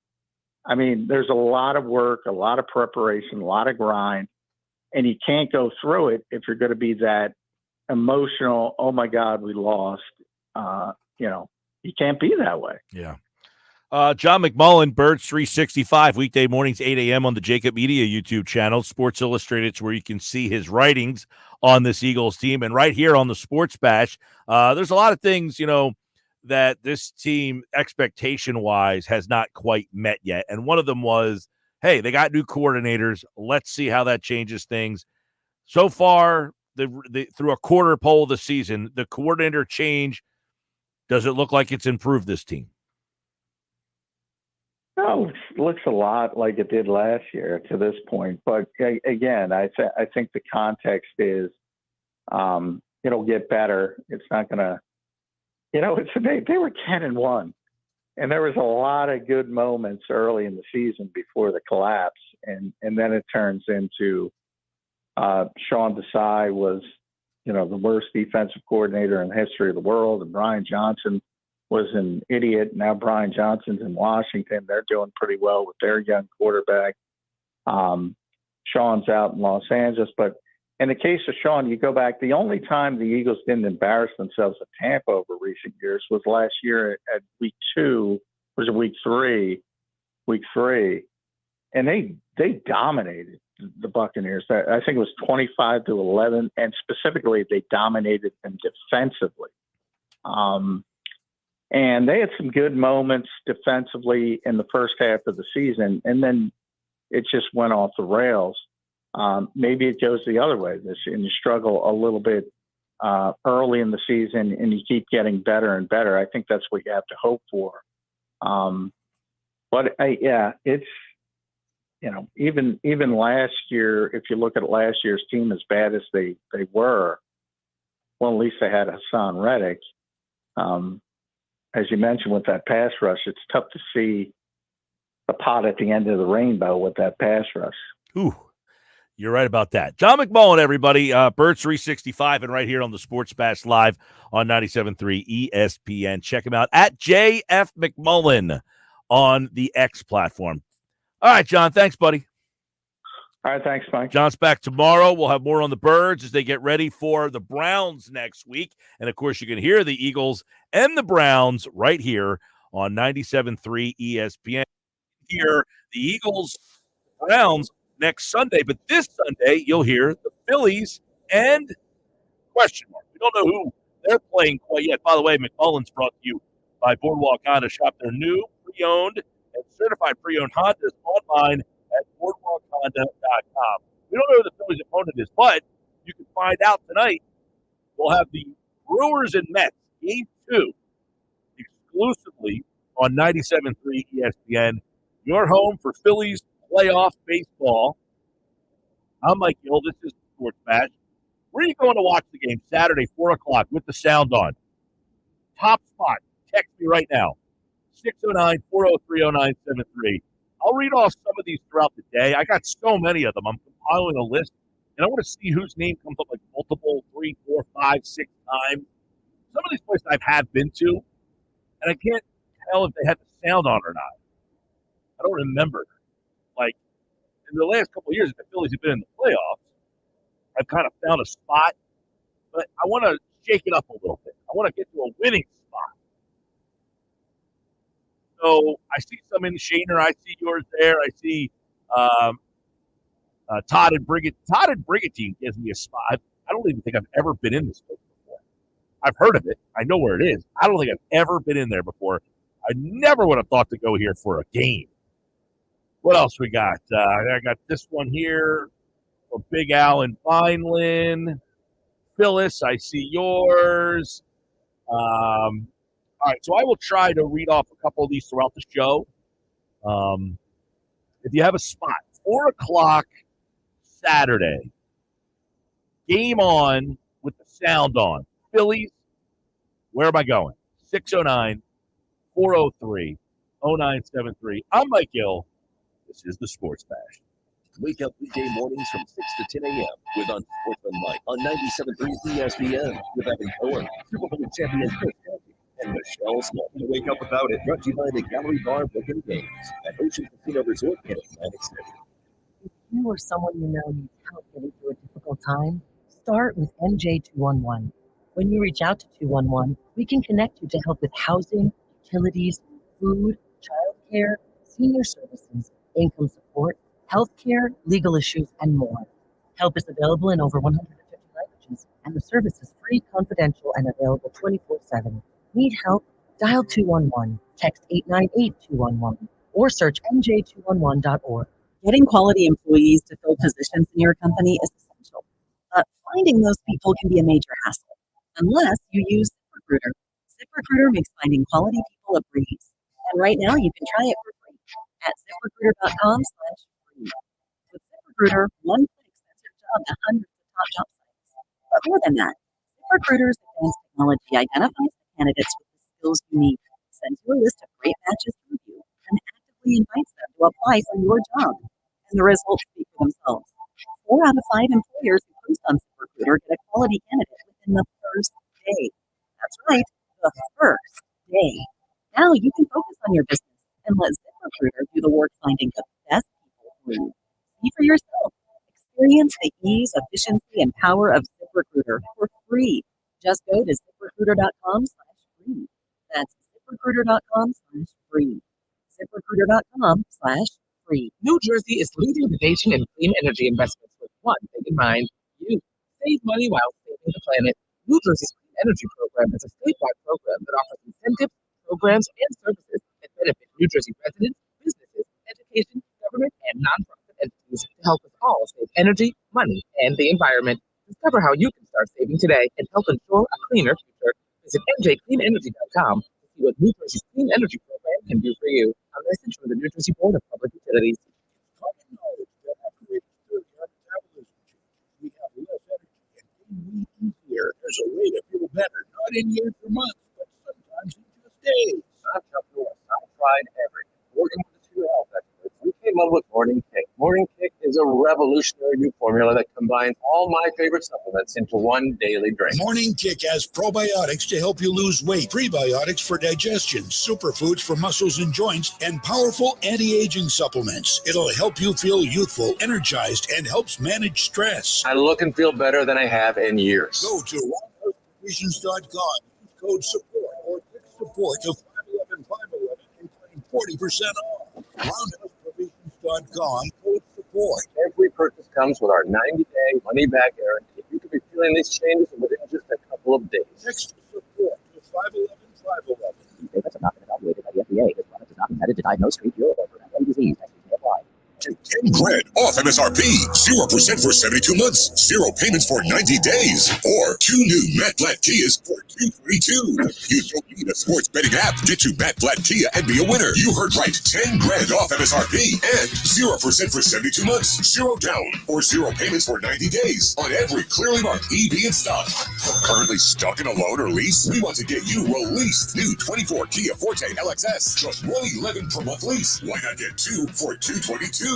It's gotta be a Matt Blatt Kia. With approved credit, 10 grand off customer cash and dealer discount. EV9, $38,900 per thousand through KMF. 24 months, $111 per month, 10,000 miles per year, $49.50 due. Not all will qualify. Offers can't be combined. Go to mattblattkianj.com for complete details or 888-505-6670. Price includes all costs to be paid by consumer, except for licensing, registration, and taxes through KMF. Matt Blatt Kia, 6211 Black Horse Pike, Egg Harbor Township, and on Route 37 in Toms River. Texting privacy policy and terms and conditions posted at textplan.us. Texting rules for recurring automated text marketing messages. Message data rates may apply. Reply stop, opt out. Consult a doctor prior to use. Wow, you look amazing. What have you been doing? I'm sure you've heard of Ozempic, Wegovy, and the other GLP-1 medications, right? Well, I found this great company called Zelfie. If you qualify, their providers can prescribe medications like Ozempic and Wegovy and other GLP-1 medications that are 80 to 90% less expensive, all 100% online. I can get GLP-1 medication for 80 to 90% less and do it all online? No doctor's office or pharmacy? Yes, Zelfie can provide semaglutide or tirzepatide, the active ingredients in Ozempic and other expensive GLP-1s, but for 80 to 90% less and shipped directly to your door. How do I get started with Zelfie? Just send them a text. Text GIVE to 200-300 to get started today with Zelfie. Get the same active ingredients in Wegovy or Ozempic, but for 80 to 90% less and 100% online. Don't wait. Text GIVE to 200-300 right now for a link to your exclusive offer. Text GIVE to 200-300. That's GIVE to 200-300. GIVE to 200-300. Go to get your game on at the Gallery Bar Book and Games at Ocean Casino Resort. Cheers your favorite drinks while cheering on your favorite team. Get in on the parlay while in the middle of a party. Go for the sports scene and go for the endless screens. Go to the Gallery. Go to the Fanatic Sportsbook. Go for the win at Ocean Casino Resort. For more information, visit theoceanac.com. Must be 21 or older to wager or consume alcohol. Gambling problem? Call 1-800-GAMBLER. You're listening to the Sports Bash with Mike Gill. And it just keeps getting better. On 97.3 ESPN. 3 ESPN mobile app. I think I lost about 30, so yeah, I still got ways to go. Still want to lose more process. Dale will tell you this, as soon as we lost last year, I just texted him. I was like, we got to do whatever it takes to make sure that in the postseason I'm healthy. All right, everybody, Sports Bash Live, 97.3 ESPN, and, of course, all the stuff going on. Phillies playoffs, Eagles, the Flyers are back, and don't forget about the Sixers. They had their media day on Monday, and, man, a lot of stuff coming out there from everybody, including one of the newest Philadelphia 76ers.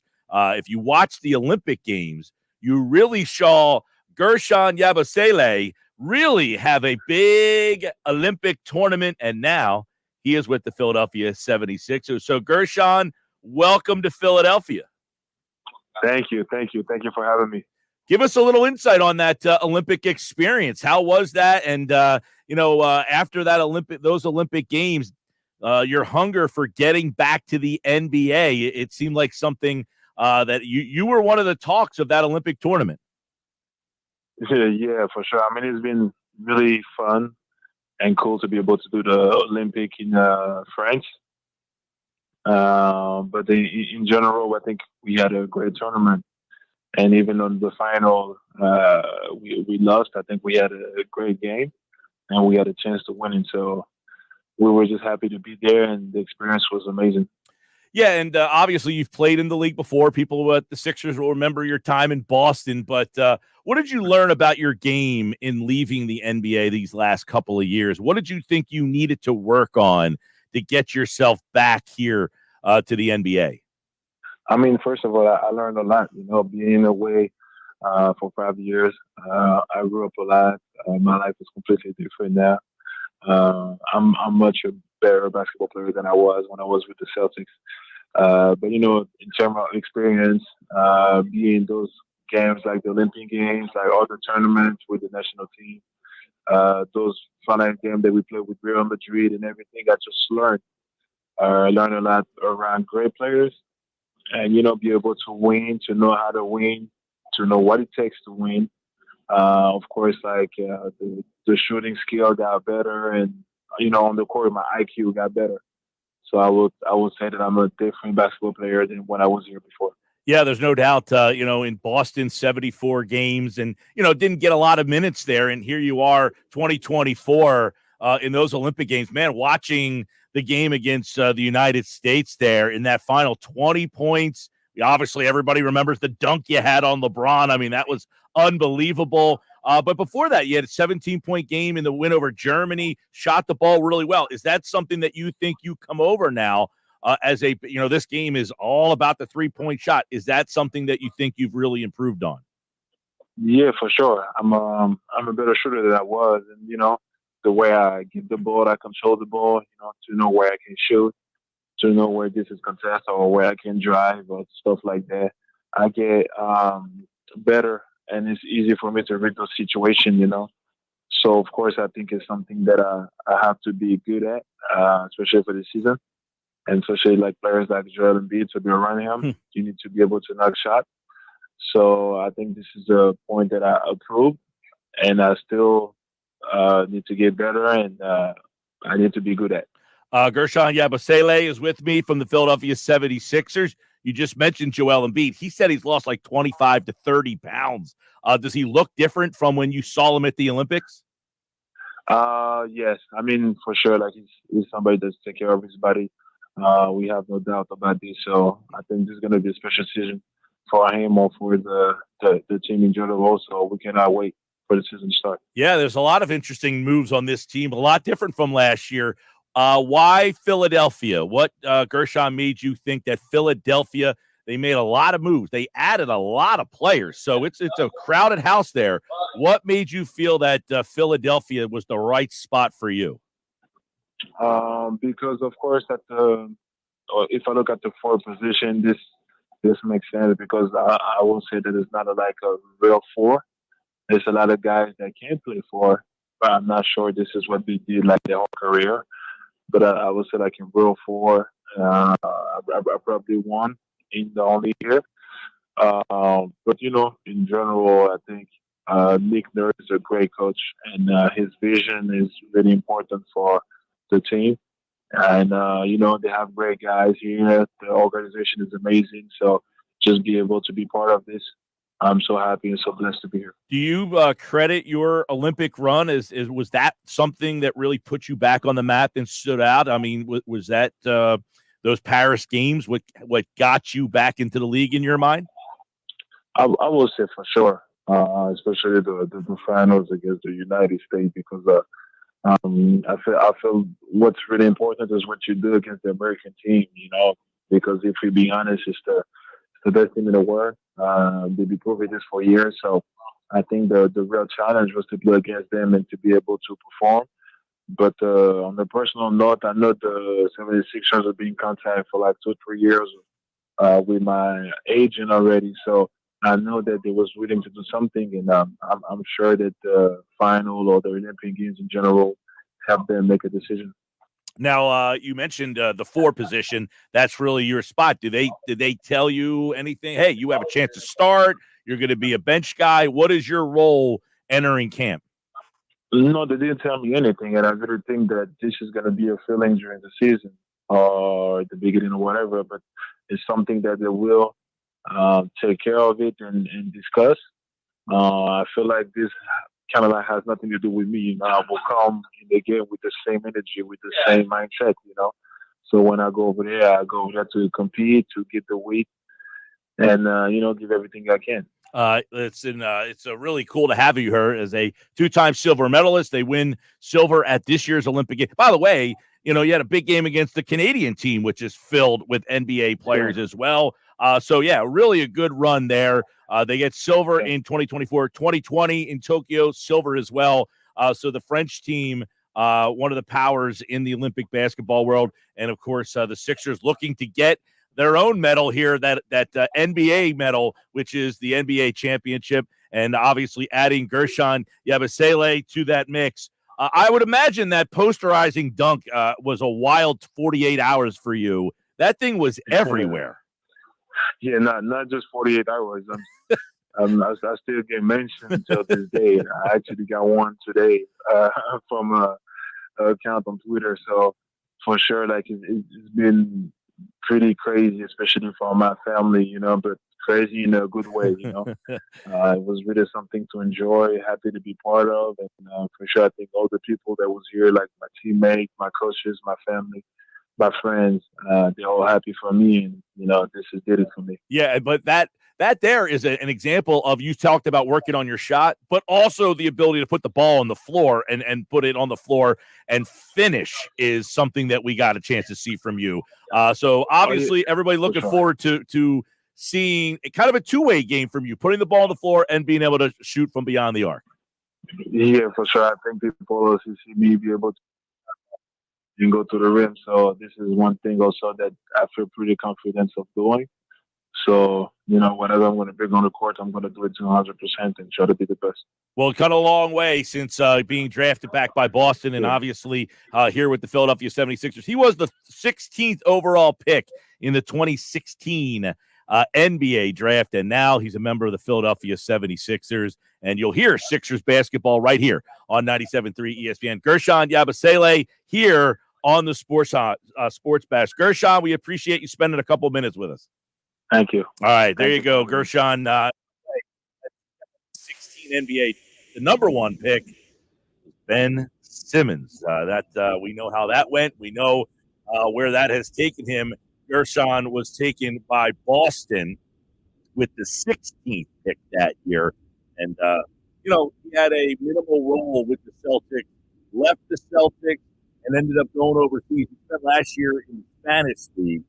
And he played well over there. He played really well with Real Madrid. But I think, as he admitted to, his run with the French team at the Olympics really, and you guys, you might like to say, I don't even know who you're talking about. Go back and just look at the posterizing dunk that he had on LeBron.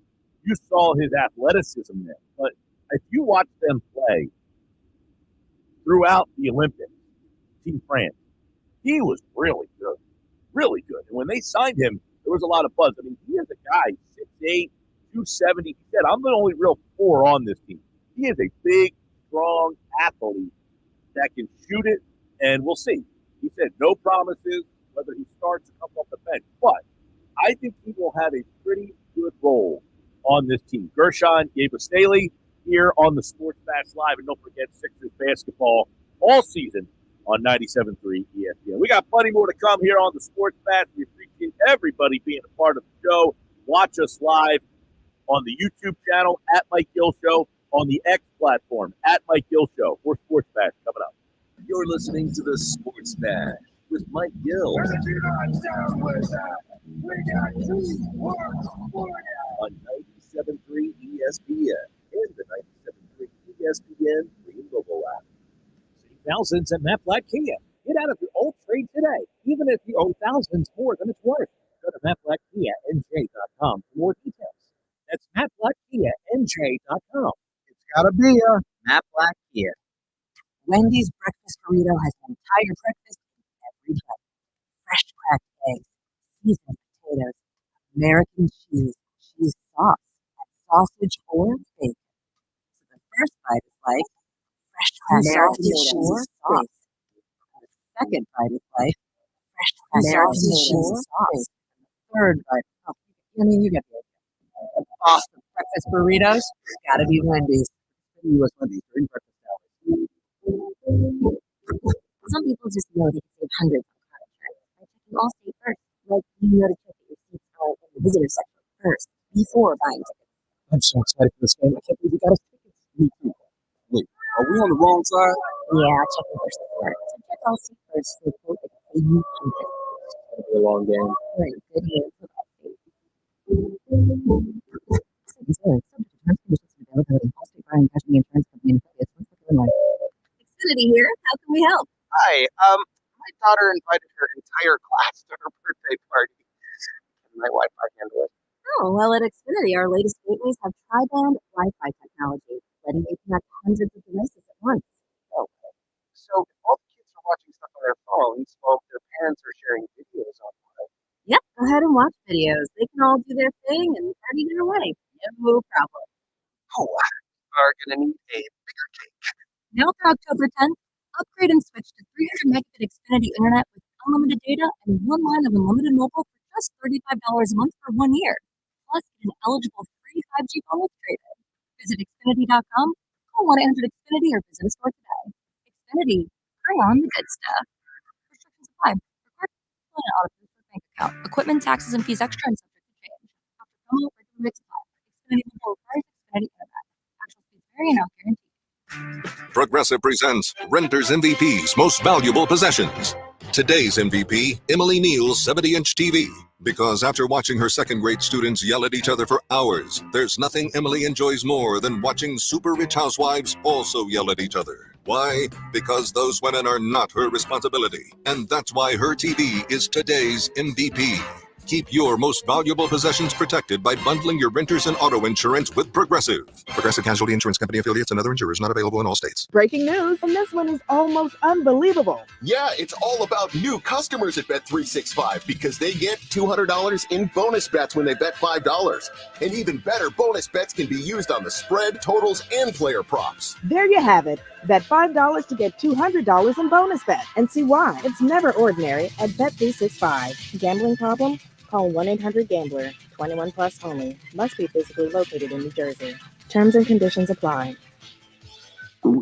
Oh no, stomach issues again? Stomach issues? Who are you? Your pancreas. I could be the real reason for your diarrhea, gas, bloating, stomach pain, or loose oily stools. I thought it was my stomach. People often do, but any of these symptoms could mean having a condition called exocrine pancreatic insufficiency, or EPI. With EPI, the pancreas doesn't release enough enzymes to break down food, but EPI is manageable. Use the symptom checker on identifyepi.com and speak with your doctor. That's identifyepi.com. Sponsored by AbbVie. Get in zone, AutoZone. Welcome to AutoZone. What are you working on today?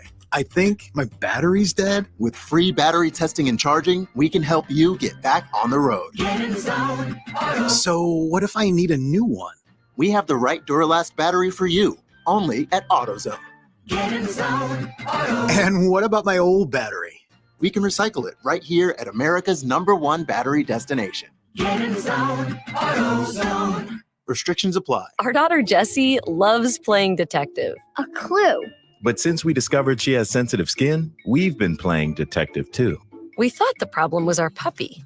But it was actually our old detergent. Aha. So we switched to Tide Free and Gentle. Tide cleans better than the leading competitive free detergent, and it doesn't leave behind irritating residues. Plus, Tide Free and Gentle has no dyes or perfumes, so it's gentle on her skin. Case closed. If it's got to be clean, it's got to be Tide Free and Gentle. At Complete Care Health Network, their new men's and family health professionals facility in Williamstown offers preventative health screenings and primary care for the entire family with a focus on men's health. Schedule your appointment at CompleteCareNJ.org. It's the Sports Bash with Mike Gill. Do I have everybody's attention now? On 97.3 ESPN and the 97.3 ESPN free mobile app. Minnesota is built very similar to Detroit. They have a very good offensive line. Yeah. They're not quarterback centric. And this is no slight to either quarterback. But your quarterback doesn't have to be the best player on the field for them to win games. The difference for me with Minnesota and Detroit right now is Minnesota's defense. Their defense is making more plays. Brian Flores is confusing people. Yes, Saturday, it's the 5-5, Ugly 5, brought to you by Jenkins & Sons Plumbing and Heating for heating and air conditioning, installation service, maintenance, plumbing, or drain cleaning service. Call 609-641-6262. Online, jenkinsandson.com. Well, it sounds like he thinks Minnesota belongs in my Fine Five. Do I agree? Here we go. Do this. Ugly 5 first. Hold it. Number 5, Miami. Argument should be higher. I could make an argument they should be higher. I don't know if Tua's coming back. If Tua doesn't come back, they're going to be in this all year. Without Tua, their quarterback play is atrocious. So they're in here now, and you're right, they probably should be higher. But other teams have more ineptitude through 4 games. Theirs was because of injury, and if the injury remains, I got to move them lower. Understand they stink. New England is number 4. Competitive, they fight hard. But at the end of the year, there's a 4-win roster. They're kind of like that college football team that has a random upset during the season. The Giants. Poor Giants. They stink. They're a mess. Warms my heart. Carolina, number 2. They fight hard, too, now all of a sudden. Have you seen the video of Bryce Young on the sideline talking to Andy Dalton? He's almost like giddy that he doesn't have to play. I know, but he's enjoying the fact that he doesn't have to be out there like, hey, better you than me. Yeah, he's like, I'm getting paid for this? This is great. Jacksonville's the worst team in football right now. Sad to say it. Can't believe it either. I like that team. I like the roster. I don't know what's going on there. Dougie P says, I haven't lost the locker room. I've been in there. I can tell you I haven't lost the locker room. Yeah, they're having the same problem down there that Jeffrey Lurie had with Doug up here, that Press Taylor guy. Yeah, but up here, Doug was calling the plays. Down there, Press is calling. But still, Press Taylor is the problem. It's a singularity. Ugly 5. There you go. Fine 5. 5 best teams in the league. Number 5. I disagree with Jeff Saturday. I got Minnesota number 5. Okay. Fair. I got Buffalo number 4. Yep. I got Detroit number 3. Now, it sounds like Saturday likes Minnesota better than he likes Detroit. Yeah, Not ready to go there yet? Not ready to go there yet. No, I think Detroit's pretty good. I think the difference is I like Detroit's quarterback better than Minnesota. Fair right now, Darnold's got better MVP odds than Goff does. Goff's gotten to a Super Bowl before that. Got 2 NFC championships. And we talked about Goff this morning about whether or not you would trade Goff for Hurts. Interesting question. I mean, the money almost works. Just because, I think people view Goff as like an end. He was a number 1 pick, and he hasn't really been like a number 1 pick, like franchise changer. He took one franchise to a Super Bowl, and he's turned the Lions from a team that you laugh at to a team that you really believe can win the Super Bowl. And you only really believe a team can win the Super Bowl if you really believe in the quarterback. The only question I have, though, is he a byproduct of being with 2 great offensive coaches, Sean McVay? Everybody's a byproduct of something. Is Patrick Mahomes the Patrick Mahomes that we know if he's not with Andy Reid? Point. Houston's number 2. Giving them that team. I like that team a lot. They haven't looked as good as I had thought, but I think they're getting there. They've had some tough fist fights that they're finding ways to get out of. And these are games that, with a lot of expectations, they could easily lose. True. Kansas City's number 1. Natural. Teams I thought about. How about the Seattle. Who? How about the Ravens? Ravens, I think, need another week. Need more on the resume. Ugly's Tennessee. I thought about them. Maybe the Dolphins, though. So they kind of edge their way out. Levis is so bad. And quite frankly, he's an unlikable guy. He's a hate to face. I just don't like guys, he doesn't deserve to play. You're an anti-Mayo guy. I'm anti getting handed the job and not being the best candidate for the job. I think they should have brought somebody a quarterback in for a competition. Well, I mean, Mason Rudolph's better than he is. You think so? I mean, sadly, might be minimal. Yeah, it might be marginal. It might be like the difference between a Toyota and a Honda.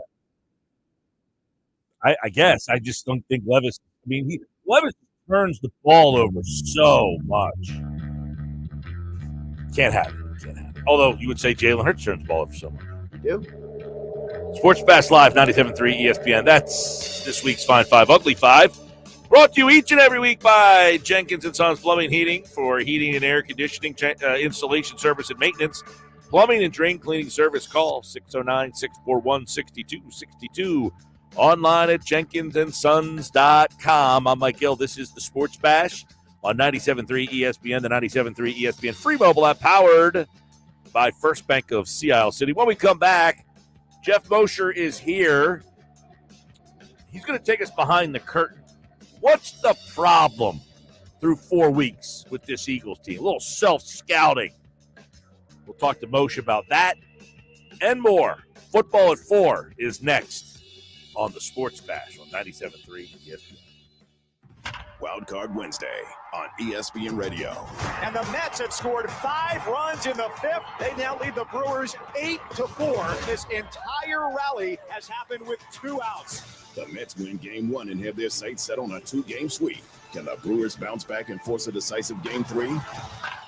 Game 2 of the Mets and Brewers. Coverage begins today at 7 Eastern, with first pitch at 7:30 Eastern. It's Brewers, Mets, playoff baseball on 97.3 ESPN. 97.3 ESPN has teamed up with Seize the Deal for incredible weekly offers from some fantastic local restaurants. Here's this week's big deal. Get a $50 gift card, good for use, at Provenza Restaurant and Event Center on Wellington Avenue in Ventnor for just $25. Get this great deal starting Friday at 9 a.m. at seizethedeal.com. Hurry, chances are this deal will sell quickly. For more info on this great deal, go to seizethedeal.com. SeizeTheDeal.com. Shop Macy's VIP sale going on now. Use your coupon or Macy's card and take an extra 30% off the latest fall trends from designers that rarely go on sale. And save 15% off skincare, makeup, fragrances, and more. Plus, shop fall specials for even more great deals on top brands at Macy's. Savings off regular and already reduced prices. Exclusions apply. Extravagant, luxurious, lavish. The $7 Lux Cravings Box from Taco Bell satisfies all your crunchiest, cheesiest, sauciest cravings. Indulge in a beefy 5-layer burrito, chicken chalupa supreme, Doritos Locos Taco, and chips and a drink for an unluxurious price. It's Lux for less. Get yours today at Taco Bell. At participating Taco Bell stores for a limited time only while supplies last. Price and participation vary. Drinks excludes freezes. Tax extra. Some people just know they could save hundreds on car insurance by checking Allstate first. Like, you know to check you have a full tank of gas first before road tripping through the desert. Empty? Seriously? Maybe I can walk. Yeah, checking first is smart. So check Allstate first for a quote that could save you hundreds. Maybe I can't. You're in good hands with Allstate. Savings vary. Terms apply. Allstate Fire and Casualty Insurance Company and affiliates, Northbrook, Illinois. Paul's new drone startup just lost its most genius computer scientist. We just lost our best genius to some new genius who's got a genius new idea. I'm going to have to find a new genius or 2 half geniuses and fast. He needs a computer scientist that can keep his startup from falling down. I need Indeed. Indeed you do. When you sponsor a job on Indeed, it's easier for talented candidates to find it, which makes it easier for you to hire them. Visit Indeed.com/credit and get $75 towards your first sponsored job. Terms and conditions apply. Hey, if you have ugly yellow toe fungus, you got to hear about the secret 2-minute trick that I found for my husband. It works from both the inside and the outside. Thousands of people are using it to get rid of their toe fungus. You can check it out at crystalflesh.com. Jake started off with a small spot on his big toe and then it spread and got really bad. His toes were nasty. It was so embarrassing. He was afraid to take his socks off. He hid his yellow and crumbly toes from everyone. He tried everything to get rid of it. Nothing helped. And then we found crystalflesh.com. It was the only thing that worked. In just a few weeks, his toes looked amazing. He's now walking around barefoot again. You guys need to try this. I'm telling you, this stuff is different. It's not sold in stores, but go check it out at crystalflesh.com. They'll even let you try it risk-free so you have nothing to lose. But whatever you do, don't let it get worse. You don't have to live with this anymore. Go check it out now. Just click over to crystalflesh.com. Your business is your passion. It's a huge reason you get out of bed every day. But if you have a bigger vision for your business, it's time to make the experts at Town Square Media a part of your team. Why? Because at Town Square Media, they have the most advanced advertising tools to help your business finish 2024 strong and increase your sales all throughout next year. Now is the time to turn to Town Square Media. For one day only, you can enjoy deep advertising discounts on their top stations. You know the ones your potential customers listen to every single day? And they don't do just radio. They have amazing digital tactics to help maximize your reach and target your exact customers. If you're thinking bigger for your business, then it's time to think Town Square Media. Take action and go to townsquaresouthjersey.com to request information on their customer appreciation sale. That's townsquaresouthjersey.com.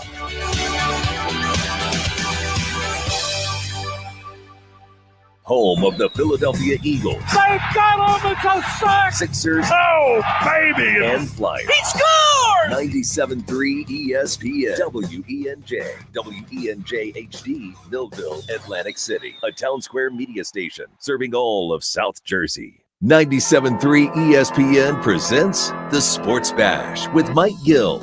It's time for Football at 4, powered by the Inside the Birds podcast. Just hungry to bring back another Lombardi to Philly. The fans deserve it. Our team deserves it. Culture begs for it. Now live, this is Football at 4. Players don't play their best when this is the issue. Like Jalen Hurts isn't playing his best because it's all the distraction around you that takes your attention away from the details of being productive. And whether we like it or not, when leadership fails, it's filled by something else. Right now, it's distraction. That's why they're not playing well. Jeff Saturday said that this morning, that the lack of leadership is now sprinkling down to the players. It's Sports Bash Live. Football at 4 is powered by the Inside the Birds podcast. It's brought to you by Bet365. Jeff Mosher from the Inside the Birds podcast is here, which you can get on all podcasting platforms. And don't forget their YouTube channel. Just search Inside the Birds. For those of you watching on the YouTube platform and YouTube, there's Jeff Mosher. Well, you see his face on the screen. He's with me now on the Sports Bash Live on 97.3 for another edition of Football at 4. Interesting bite there as we bring you in, Mosher.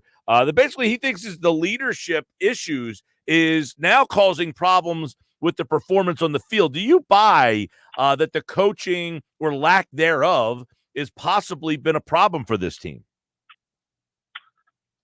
Well, when he says leadership, is he talking about, I didn't hear the entirety of the clip. Is he talking about leadership from the coaching or leadership from the veteran players?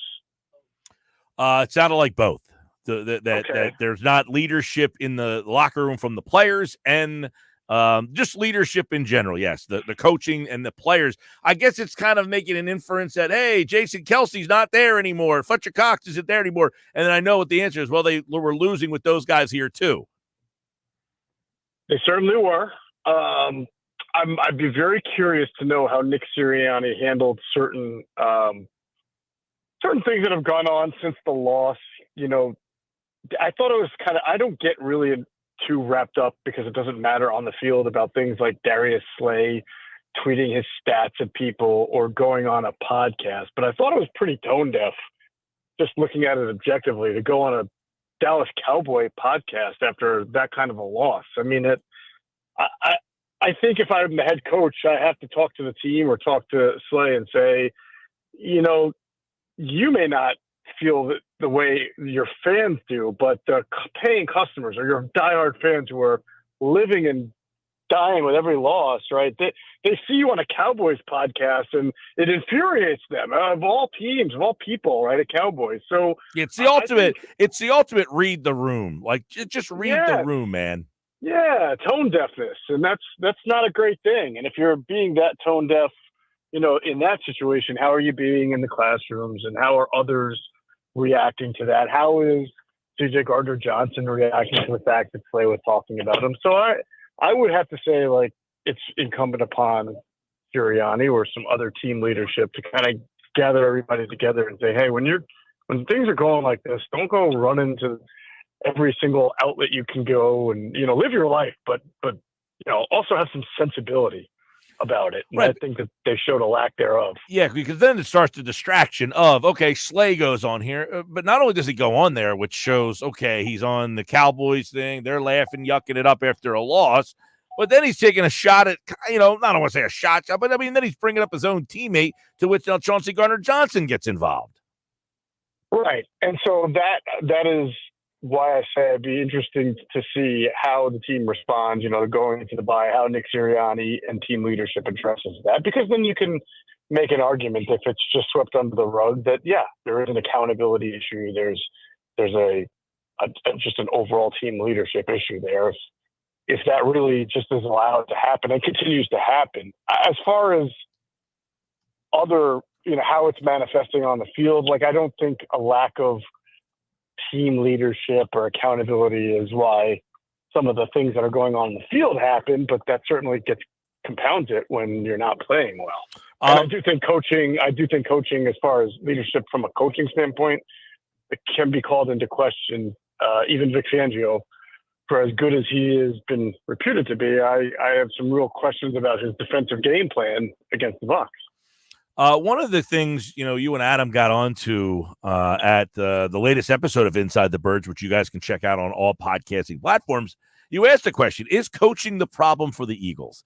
Do they not know their roles? Do they not respect Nick Sirianni? Does he not know his role? We're 4 games in with new coordinators. It's not going the way that we anticipated. Now, injuries could be part of that problem, but how do you evaluate Nick at the quarter pole and how he's handling being a CEO coach?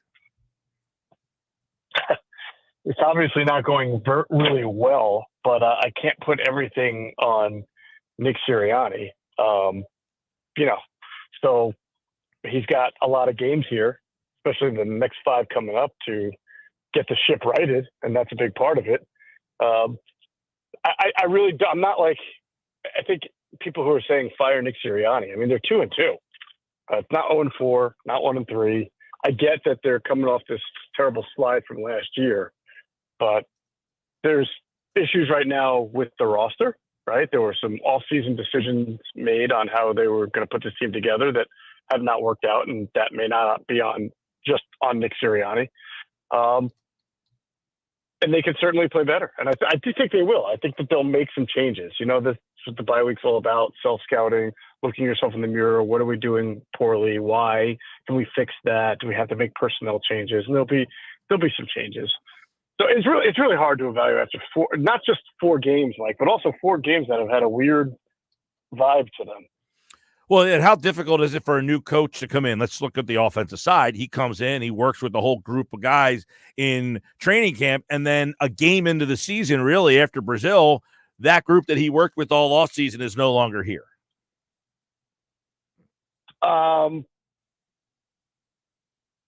Say that again. I think I didn't understand your question. So we're talking about the offensive side of the ball. Kellen Moore, all offseason, he's got Brown and he's got Smith. Well, one game into the season, he doesn't have those guys. How much of an adjustment is that for him as the new coordinator to have to be like, I don't even have the guys I had all training camp?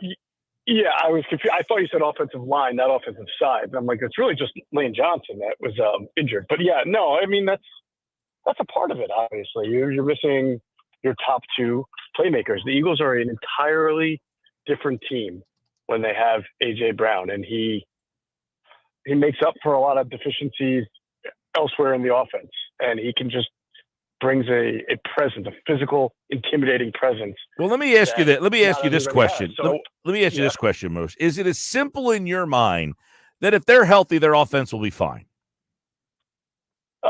No, it's not that simple. I mean, I think that it was very good against, in most cases, it was really good against Green Bay, right? They scored over 30 points. AJ wasn't available for the last 3 games, and you can see the difference. So I do think that they'll get right offensively when they are fully healthy, and they will be a good offense. Now, it doesn't mean they're completely cured. I think we need to see the sample size when that happens. Right now we have 1 game. Last year, they were fairly healthy on offense for the last, 6, 7, 8 games of the season. They still had trouble.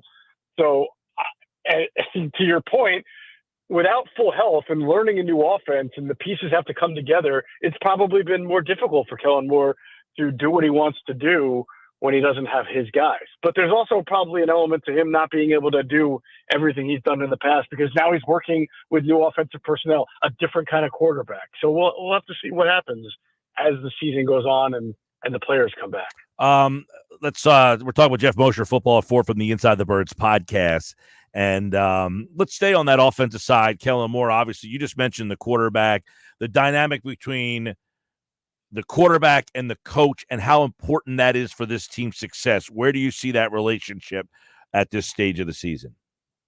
Growing, learning. I think that in the Packers game, and again, this might be because of more health, I thought you saw more motion with intent, more under center, diversified formations.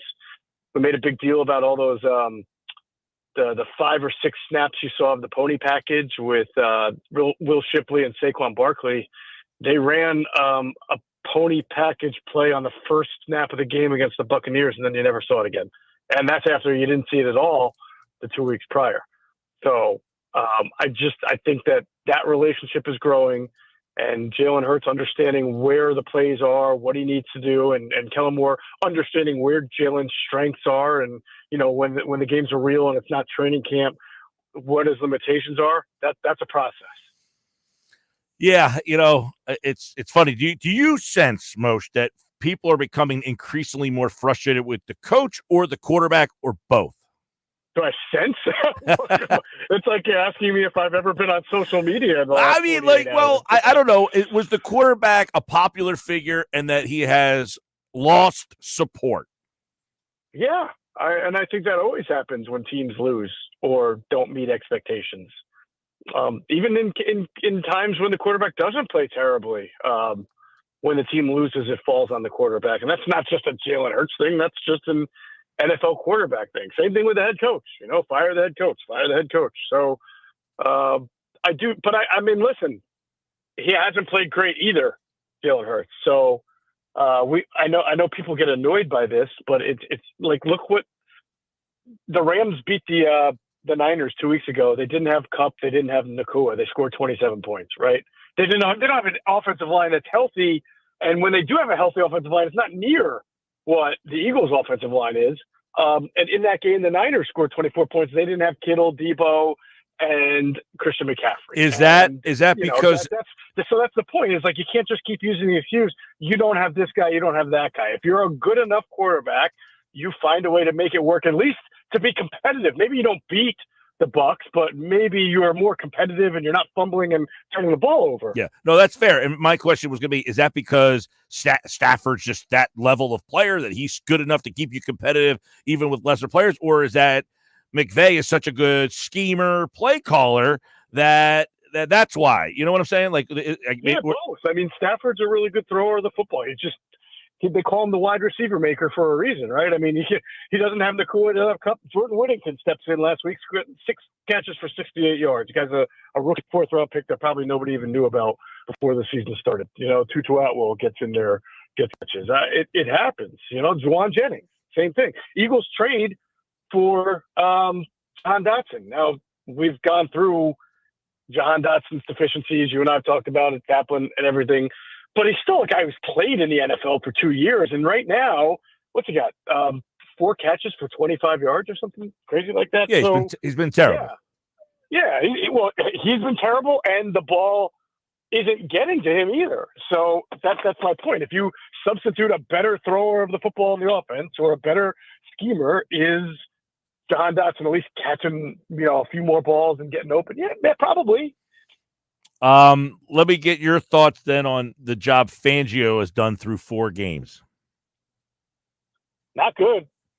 Not good. That we tried to give him the benefit of the doubt after the Atlanta game, because when you watch the tape of the Atlanta game, the defensive linemen are just not getting any penetration. They're getting handled up front by a line, and you say, well, geez, it doesn't matter what front you're playing, 4-man front, 5-man front. If you're going to get blocked by offensive linemen, then that's a bad job by you as a player. I can't, for the life of me, understand. I can't blame him for missed tackles, but what Tampa Bay's offense is, because for 3 weeks, and who their offensive coordinator is. It comes from the McVay chain. He's going to run a lot of the same formations and plays that McVay runs, right? So they're going to be in 11 personnel. They're going to have receivers very tight to the line of scrimmage. And they're going to try to throw the ball quick. So why would you have your defense playing, giving so much cushion to the receivers when that's what they want to do? They want to run that quick game to the outside receivers as much as possible. And at some point, you got to tell your D-backs, stop doing that. Stop giving them cushion, right? Play up on him. He said yesterday. He said he did yesterday, and they didn't listen. If I'm a coach and my player's not listening to me, and I'm already down by 21, next guy on the bench, you're in. Right. And if you don't listen to me, you're out. and then the next guy's in. And those bench guys are hungry as heck to want to get in the game. Isaiah Rodgers, Keely Ringo want to play. They'll run through a wall for you right now because they want to play. So if Vic goes up to them or Christian Parker goes up to them and says, you're going to get in the game, I don't care if you get beat 3 times, you will play press, you will play up as much as you can when the situation warrants it, or else I'm benching you also. Then they're going to do it. Yeah, to hear that was a little perplexing. Like, really? Like, what's going on here is because he's a guy who, we think holds people accountable. We have this feeling that he's this old school guy, and you're hearing this, so you're like, wait a second, what? You're telling them to move up, you're playing too deep, and they're not really reacting to it. That was a little like, how wasn't that the plan going in? How was that not the plan? Well, that's never their plan generally, right?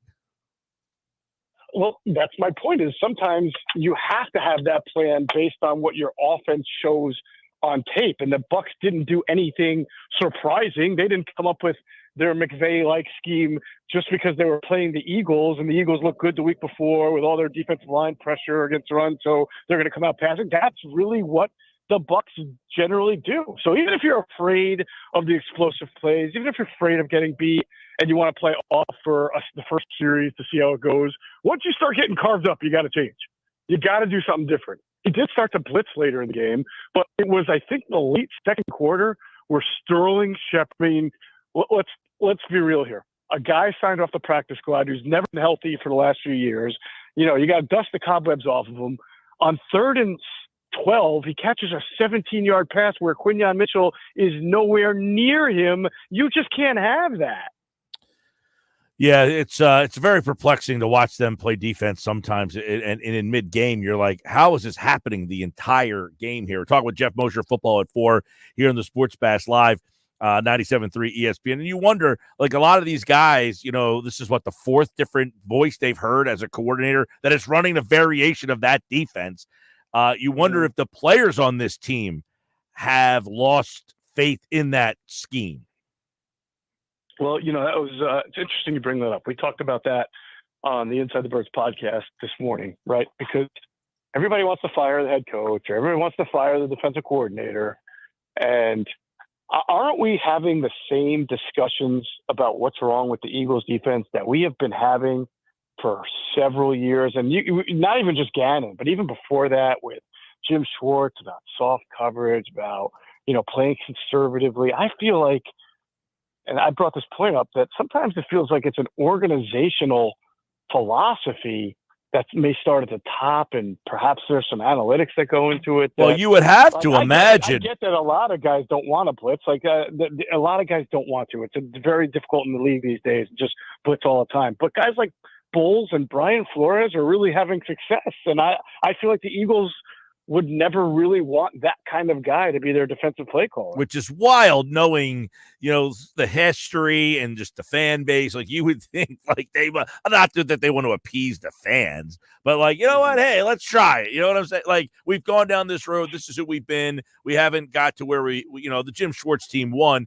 the Super Bowl, obviously, and they played like a wide 9, kind of a gimmicky type of defense, to win that thing. But yeah, well, and look, the league evolves, and that's where I think that, the fact that I do think it's an organizational philosophy. Either Nick likes to play this style of defense, or this is what Howie likes, and you're going on your 4th year with this style of defense. The league evolves and changes, and it's almost like, all right, Vic Fangio has been running this defense for a while, almost like the Tampa 2. People started to catch on to it, and the Tampa 2 kind of went away.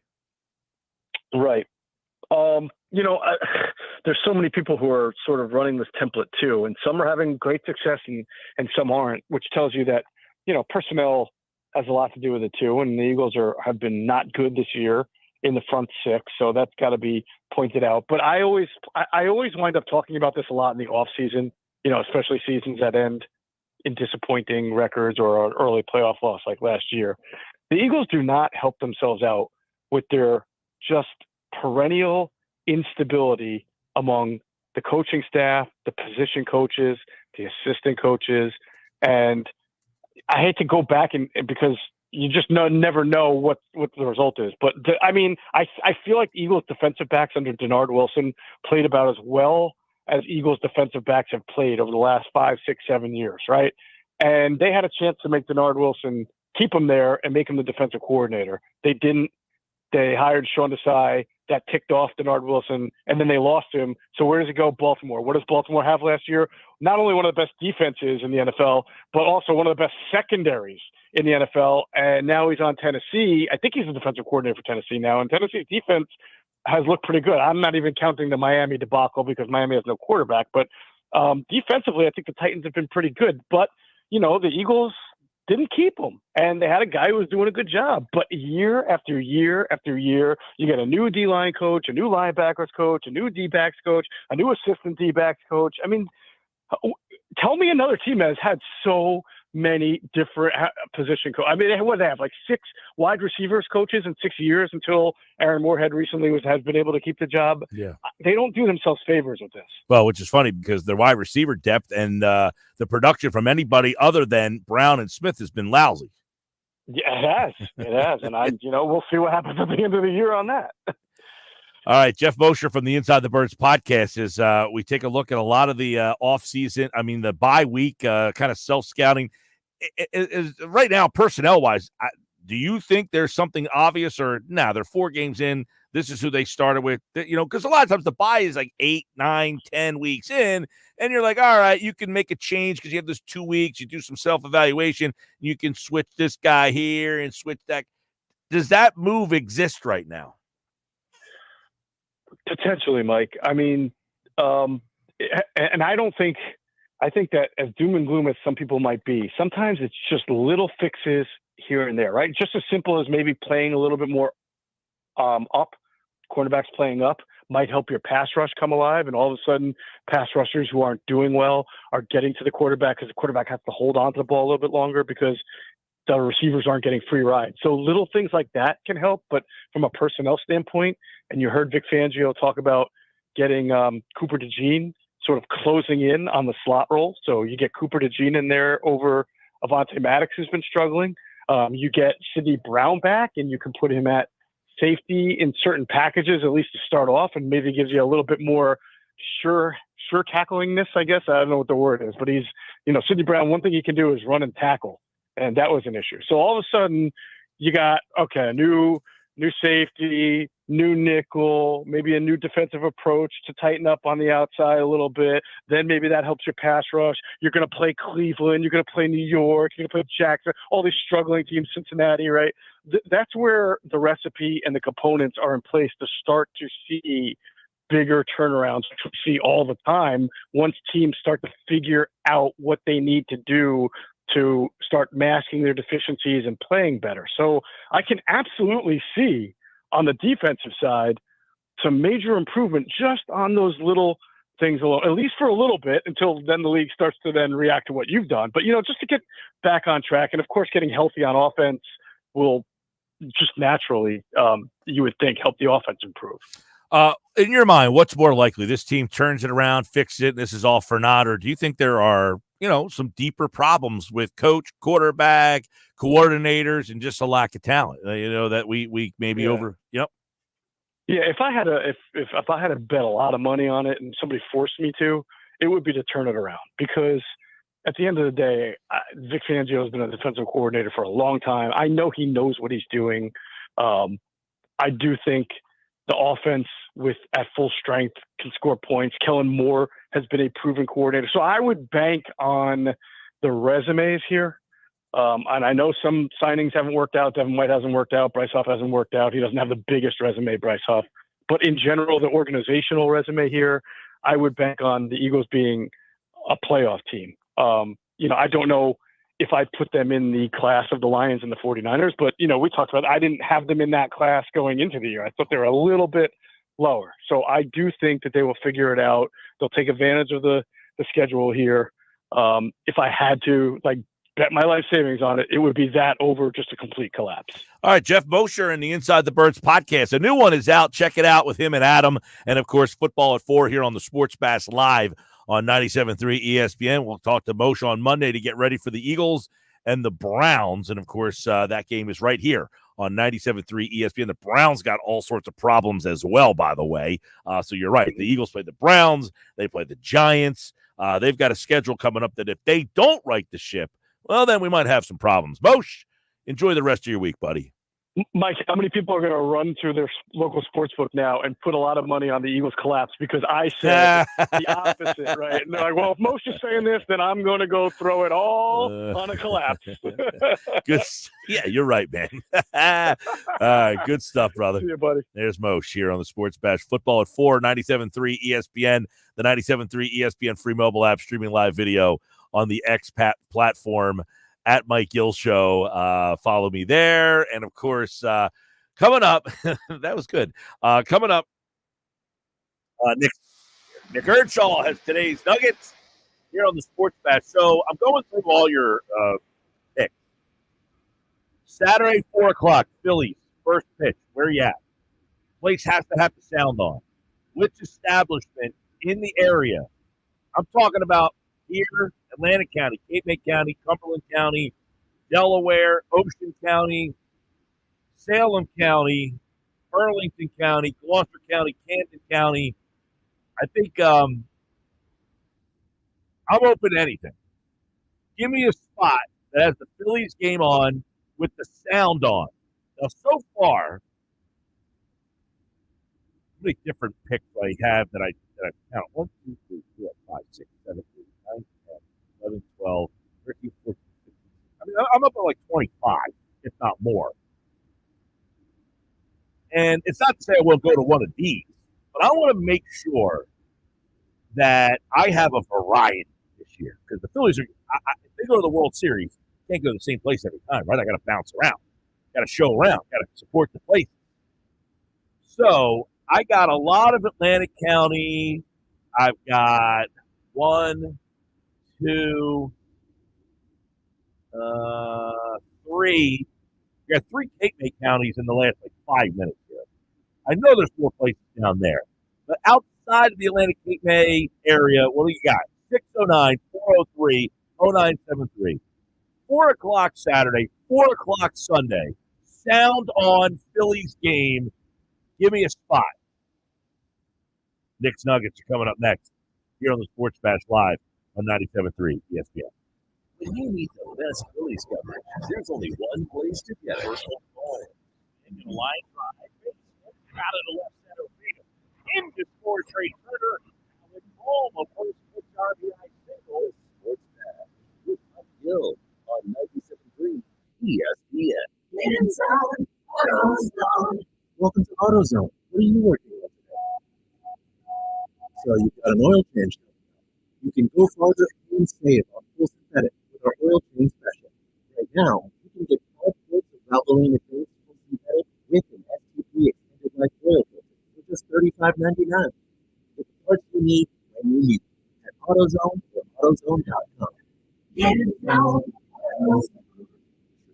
Getting quality employees to fill positions in your company is essential, but finding those people can be a major hassle unless you use ZipRecruiter. ZipRecruiter makes finding quality people a breeze, and right now you can try it for free at ZipRecruiter.com/free. With ZipRecruiter, one click sends your job to hundreds of top job sites. But more than that, ZipRecruiter's advanced technology identifies the candidates with the skills you need, sends you a list of great matches to review, and actively invites them to apply for your job. Speak for themselves. 4 out of 5 employers who post on ZipRecruiter get a quality candidate within the first day. That's right, the first day. Now you can focus on your business and let ZipRecruiter do the work finding the best people for you. See for yourself. Experience the ease, efficiency, and power of ZipRecruiter for free. Just go to ZipRecruiter.com/free. That's ZipRecruiter.com/free. ZipRecruiter.com/free.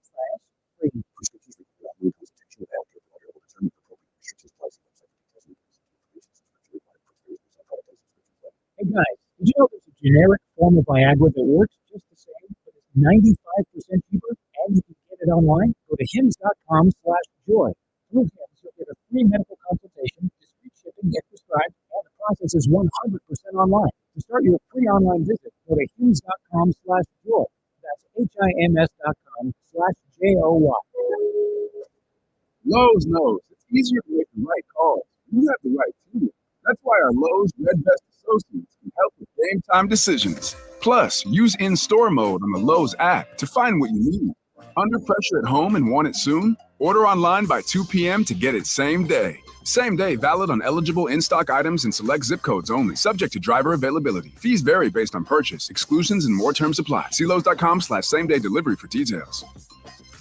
Mira, Jorge, let's bring the nail gun over here. Jose stands tall atop his sustainable flooring company. Totally. It's renewable and moisture resistant, but we have several green options too. Or we got some beautiful reclaimed oak. But floored by his success, he needs to hire more installers. I need Indeed. Indeed you do. Put our matching platform to work so you can spend less time searching and more time connecting with talented candidates. Visit Indeed.com/credit and get $75 towards your first sponsored job. Terms and conditions apply. No longer qualify for New Jersey Family Care? You may be eligible for quality, affordable health plans through Get Covered New Jersey that cover doctor visits, prescriptions, and more. 9 in 10 enrolling qualify for financial help. Learn more at getcovered.nj.gov. This is the Town Square, New Jersey Info and Weather Network. Progressive Insurance presents the Sports Flash on 97.3 ESPN. The Philadelphia Eagles are heading into a bye week. They are 2-2 after their loss to Tampa Bay in Week 4. They return October 13th when they host the Cleveland Browns. Philadelphia played Sunday's game without wide receivers A.J. Brown and Devontae Smith, as well as offensive tackle Lane Johnson. The Phillies continue to wait and see who they'll play in the NLDS, which will start on Saturday. Atlanta, San Diego, New York, and Milwaukee all in the wild card round. Philadelphia finishing second behind the LA Dodgers in the NL standings. NHL, the Flyers will play their final preseason game on Thursday night, hosting the New Jersey Devils. Flyers losing Tuesday to the Boston Bruins 4-1. They'll be on the road to open up the regular season October 11th against Vancouver. The sports update brought to you by Progressive Insurance. Bundle auto and home, renters or condo, and save with Progressive. I'm Tony Desiri, and that's your Sports Flash on 97.3 ESPN.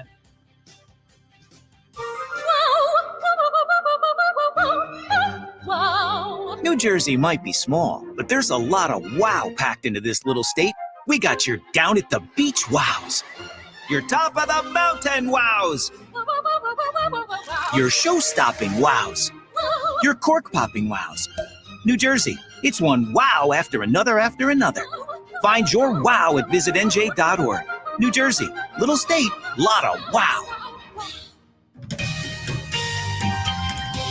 From the Town Square, New Jersey Info and Weather Network, I'm Chief Meteorologist Dan Zarrow. We're about to fall into some beautiful early autumn weather with warming temperatures and lots of sunshine heading into the weekend. There is a chance of a sprinkle this evening, then clearing skies and cool temperatures overnight, low of 58. Beautiful tomorrow, mostly sunny, dry, and mild, high 73. Friday, we go from sun to clouds with a high of 76. We'll still be in the 70s through the weekend. Get weather 24/7 wherever you are. Download our free mobile app today. 97.3 ESPN has teamed up with Seize the Deal for incredible weekly offers from some fantastic local restaurants. Here's this week's big deal. Get a $50 gift card, good for use at Provenza Restaurant and Event Center on Wellington Avenue in Ventnor for just $25. Get this great deal starting Friday at 9 a.m. at seizethedeal.com. Hurry, chances are this deal will sell quickly. For more info on this great deal, go to seizethedeal.com. SeizeTheDeal.com. You're listening to the Sports Bash with Mike Gill. Never thought this radio stunt would catch on so big. On 97.3 ESPN. 4:33 time for Next Nuggets. Nick Earnshaw is here. This hour of the show is brought to you by Jersey Cow. It's a great place for the family to hang out and eat ice cream year-round. Ice cream is a year-round thing at Jersey Cow. Open every day from noon to 10 in Northfield and in Brigantine. Another edition of the Nuggets brought to you by the Fanatic Sportsbook at the Gallery Bar Booking Games at Ocean Casino in Atlantic City. If you're a betting man, who wins tonight, the Brewers or the Mets? Find out. Listen to the game on 97.3 ESPN. Nick Earnshaw is back with another edition of Nick's Nuggets here on the Sports Bash.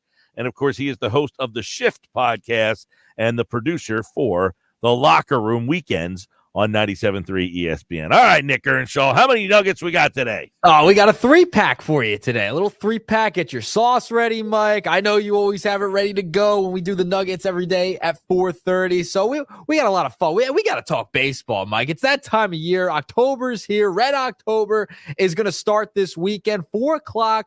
Saturday, 4:08. I should be more exact. 4:08, the weird start time on Saturday and Sunday, game 1 and 2 at the Bank. To be determined is their opponent. But I want to start with the little game they had today. They had inter squad today, Mike. Nugget number 1. Ranger got the start in that inter squad game. Had 20-plus pitches, went 2 innings, was low to mid-90s. His command, according to Rob Thompson, was much better today than he's seen over the past month. So it ended in a 5-5 tie. Bryce Harper and Castellanos both had home runs in this game. I mean, Cassie just continues to be hot. I mean, even inter squad games, he's hitting dingers at CBP. So they're still playing. It's, the time off that you and I have talked about between the end of the season and the NLDS. They have a little bit of time. They have the inter squad series, but Rangers started, looked pretty good. And then our guy, Spencer Turnbull, he went 1 inning today as well, Mike. I'm happy to hear about the pitch. It's funny. I saw something about Ranger today, and it's something about like his ERA in the playoffs. It's like one of the best in the history of baseball, by the way. And I just thought to myself, man, can this guy turn the switch on and be the guy that he's been in the playoffs last year? Because how important has he been in the playoffs the last 2 runs? He's been massive. Like, I mean, he's been huge. And I'm curious, like, we've talked about who are they going to start. Like, game 1, it's going to be Wheeler. Game 2, probably going to be Nola. But that game 3, it's kind of been up in the air, right? Like, Christopher Sanchez has been so good, but Ranger has the experience in the postseason. And then Christopher Sanchez on the road. There's the numbers there you and I have discussed before.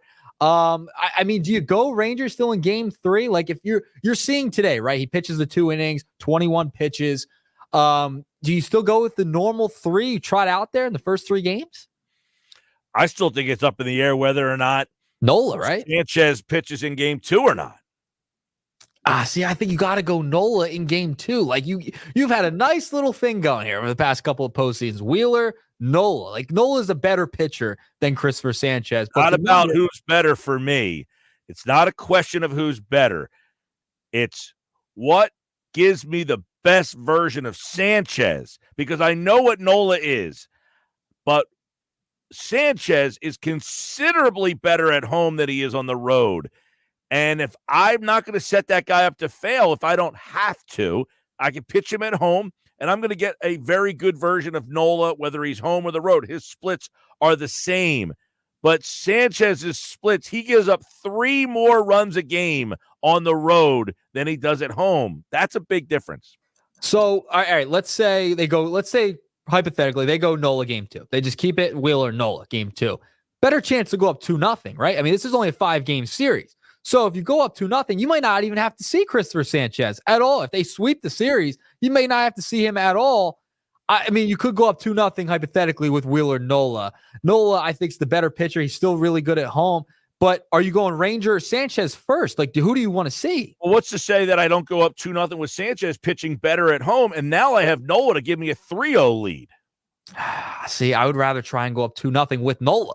And then you have Ranger game 3, because Ranger's stoic. He's been really good in the postseason. Well, now you're going back again. This is going back to you're entering Nola. I mean, now you're entering Ranger into the 3 spot, which wasn't even really a conversation 2 weeks ago. It was almost a fait accompli that he was going to be the 4th guy and that it was going to be Sanchez. And then we're saying, well, Sanchez is significantly better at home than he is on the road.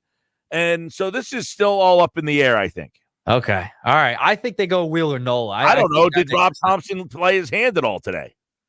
Maybe. I mean, with Ranger getting a little bullpen in there, 2 innings, I think he would probably start game 3 if he's pitching today, right? Like, I feel like because Sanchez hasn't been there, done that before, I feel like they're going to go the route of been there, done that, guys. Wheeler, Nola, Ranger. Just keep it the same. I don't know, man. I feel like we're reading too much into it with the numbers, the home, the away. Go with what has worked in the past. We know it has worked with those 3 starting in the past. Yeah, listen, I definitely know we've had it in the past, and Nola's been up, down, all around. It's not like it's been a rock of consistency. He's been good at times, and then at other times your head scratching. I don't know what I'm getting out of Sanchez, but I know what I want to do. Make him as comfortable as possible. I know Nola will adjust to the situation. Home, road, splits the same. Sanchez, not the same. You're basically saying, I'll pitch Sanchez in a spot where he gives up 5 runs a game as opposed in a spot to where he gives up 2 runs a game. That's a big difference. It is. It is a big difference, but with what has happened in the past, and remember, I think Nola, more so it feels like earlier on in the postseason, the wild card round, the DS, he pitches better earlier on in the postseason because he's logged all those innings during the regular season over the past few years, right? Like he is a workhorse. So he tends to be better earlier on in the postseason, it feels like. So if you get him rolling early on in the DS, I just think getting him going. I think you don't want to mess up the entire rotation. You want to go Wheeler and keep it pretty consistent. Hey, listen, for me, this is just me. Everything is on the table to make some tweaks and make some changes. You know why? Because whatever I've done in the past hasn't been good enough. So I don't want to keep following the same blueprint that has me coming up short. If I have a tweak, if I have a change, I want to make that adjustment. If I keep going in with the same thing and I keep failing, that's what they call insanity. So if I have an option to make it better, why wouldn't I do it? I just think Nola's the better pitcher, though. Early on in the season, Nola, you got to throw him out. Not about who's better. It's not about who. By the way, if I told you he's not the better pitcher, not at Citizens Bank Park, he's not. Sanchez is better. His ERA is in the low 2s. So when he pitches at Citizens Bank Park, he's better. But when he's on the road, Nola is the better pitcher on the road. His ERA is in the mid-3s. Sanchez's is up in the 5s. But who do you trust in those big moments, in those big games? Nola has closed out games for you before, right? Like he's closed out. He sent you to the playoffs last year. Like he's pitching those big games, those big moments. I trust Nola more. Christopher Sanchez, kind of an unknown in the postseason, right? So I trust Nola more in that spot. That's why I would rather go with the experience, the guy who's been there, done that before. I don't know what to think of Sanchez in that situation. I've never seen him in that spot. So guess what? I'd rather have him in a spot that he feels more comfortable in than in a different spot. But I will say this. He wouldn't pitch again in that series. You would go to game 4, it would be Suarez, and game 5, the closer would be Wheeler. Yep. So the big game of the series is almost game 3, because if I'm up 2-0 because Sanchez feels more comfortable and pitches at Citizens Bank Park, throws a gem, and now you go up 3-0 with Nola on the mound. If you happen to need to go to 3-0 would close it out. Now I feel better because he's on the road in a closeout situation, and that puts me in a better spot. All right. I will probably be attending game 2 and not game 1. So we're going to see who's pitching game 2. Do you like the 4 o'clock start times? I do. I like the 4 o'clock start time. I think, it's not too late. You don't have to stay up. It's 8:30 at night. Those late starts can get brutal at times. Somebody texted in earlier and said 4 o'clock, not as electric of a crowd. Now you have to go to New York possibly and play, and those crowds will be a lot more raucous at Citi Field at night. Give me a break. Give me a break. It's going to be raucous in there. Are you kidding me? The bank is rocking no matter what time of day it is. If it's Red October, that place is going to be nuts. I mean, remember the Rhys Hoskins home run? It was evening. It was an earlier start. It wasn't an 8 o'clock start. That big Rhys Hoskins home run a couple years back with the bat slam, that was during the day. All right. Hey, listen, I'm just throwing out what the people have mentioned to me. I gotta take all of their considerations, whether or not I'm going to listen to them or not. I'm just throwing them out there. They are. There's no way, no how. It's going to be electric. You could put it at 10 a.m. in the morning. That place will be nuts. It does not matter what time of day it is. Red October's here. It'll be fun. But we got to talk about who they could possibly face, Mike. Nugget number 2. Phillies and Mets have never faced off in the postseason. It's never happened. And I'm seeing people on the timeline, on the X platform, Mike, getting all upset and all worked up if the Phillies have to play the Mets. Mets are hot. Got to give them credit. 17-9 record in the month of September. All right, that's fine. That's fine. That's great. I want to see Mets Phillies. Are you kidding me? Give me the Mets. I know the Brewers. The Phillies had a winning record against the Brewers. They took 4 of 6 against them this year. They also beat the Mets 7 of 13 times. That's the series I want to see. I want to beat the Mets. If you're the Phillies, you want those stinking Mets in playing against them in Philadelphia. That would be absolutely fantastic. All right, well, that's a different question. Yes, the atmosphere of a Phillies Mets and the buzz about that is definitely the better buzz. But is it the better path? Definitely not. Listen, this team should not be scared of any team. All right, this is a team built to go to the World Series. Okay, if they have to play the Mets, who just snuck into the playoffs, or the Brewers, you mean what the first round. Mean what the Braves have said? If I have to play the Phillies, just snuck into the playoffs, or like the Phillies said last year, if I have to play the Diamondbacks, you just snuck into the playoffs. Yeah, that seems to be going well for teams. They shouldn't be worried about who they're playing. They fell apart. I mean, they fell apart. This team should not be expecting to fall apart. They should want the Mets. That's a division rival. That's a team you want to play in the postseason. Listen, all of these things they all sound great. And just like Darius Slay told everybody, those rivalries don't matter to these players anymore. Those things are out the door. They don't want to play the team that has a better chance of knocking them out. They want to take the team that they match up the best with. And I think that's one of the reasons why, you see what's going on here. The Brewers have just been a team in the last couple of playoffs. They just don't have that ace pitcher at the top of that rotation. And it's really hurt them. They constantly get behind in these series. Last year, they got beat by Arizona in the playoff round. They won the division. Oh, I'm not afraid of Arizona. We won our division. No, they got swept out of there. And then Arizona went and kicked the crap out of the Dodgers and then came in here and kicked the crap out of you. So sometimes matchups matter. And right now, a matchup against the Mets, while I would for what I do, it would help the ratings. I'm sure more people would be interested in Mets, Phillies than it would be Brewers. Yeah, no question about it. But I don't think that's a sane person would not tell me that's the easier path to get to the NLCS. I'm not saying it's an easier path, but it should not matter who you're playing. That's my thing. It shouldn't matter. You should not worry about who you're playing coming up next. Like the Phillies are built to win a World Series. There's no excuses. It shouldn't matter who they play in the first round. They should be moving on, right? Like, that's how good they are. If they don't move on from the NLDS, this season is a massive, massive disappointment. If they lose to the Brewers or the Mets. But the Mets, that's a little flare right there. Up 995, right up the turnpike. I mean, that's a little flare right there. The Phillies should want the Mets, especially the way they played against them to end the season.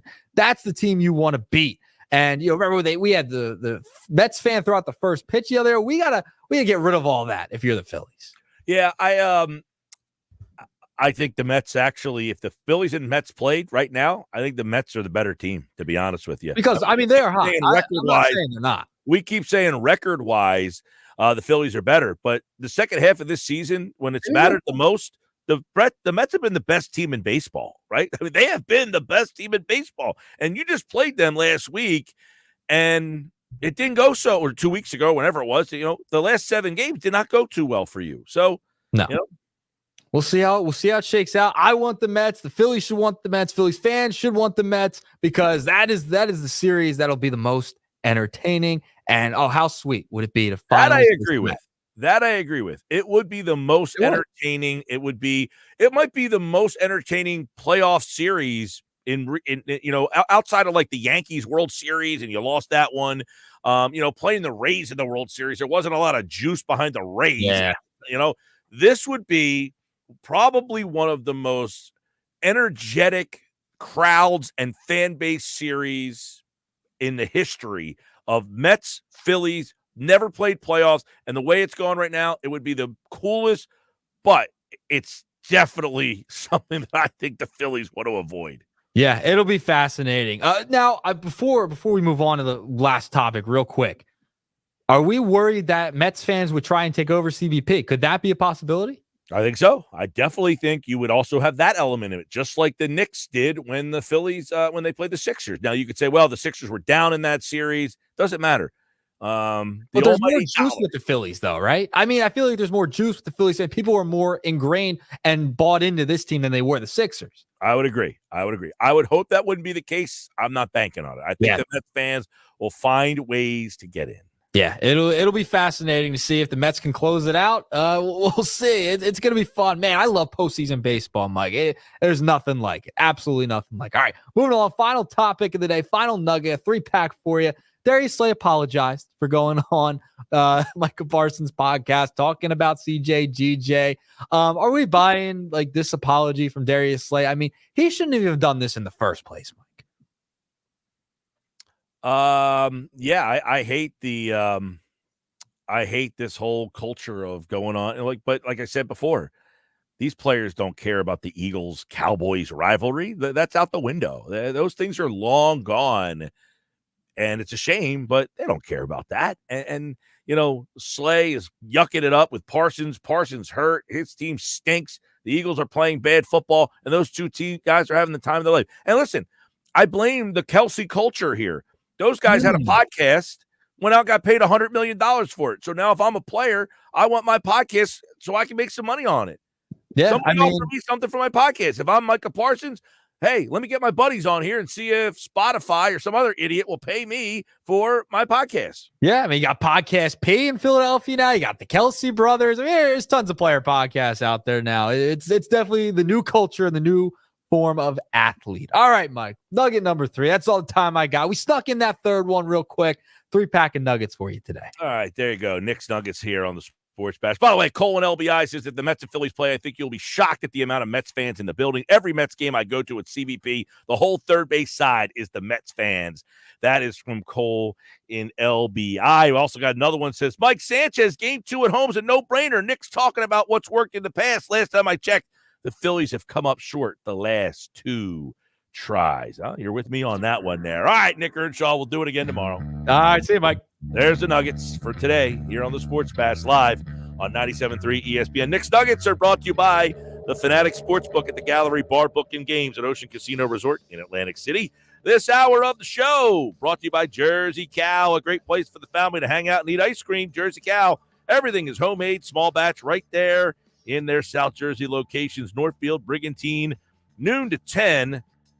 Ice cream is a year-round thing at Jersey Cow. I'm Mike Gill. This is the Sports Bash, and coming up on the other side, NFL writer Jeff Kerr, who also covers the Phillies, by the way, for CBS 3 Philadelphia. He's a little double-duty guy. We're going to talk a little bit of both on the other side when we come back. Hertz gives a short answer that could be left for interpretation this week. What was Jeff Kerr's interpretation? That's next. Your business is your passion. It's a huge reason you get out of bed every day. But if you have a bigger vision for your business, it's time to make the experts at Town Square Media a part of your team. Why? Because at Town Square Media, they have the most advanced advertising tools to help your business finish 2024 strong and increase your sales all throughout next year. Now is the time to turn to Town Square Media. For one day only, you can enjoy deep advertising discounts on their top stations. You know the ones your potential customers listen to every single day? And they don't do just radio. They have amazing digital tactics to help maximize your reach and target your exact customers. If you're thinking bigger for your business, then it's time to think Town Square Media.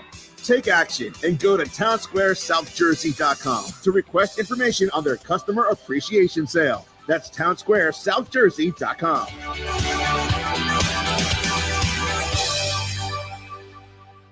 Small business owners, we know tackling your to-do list can sometimes feel like going 12 rounds against a heavyweight champ.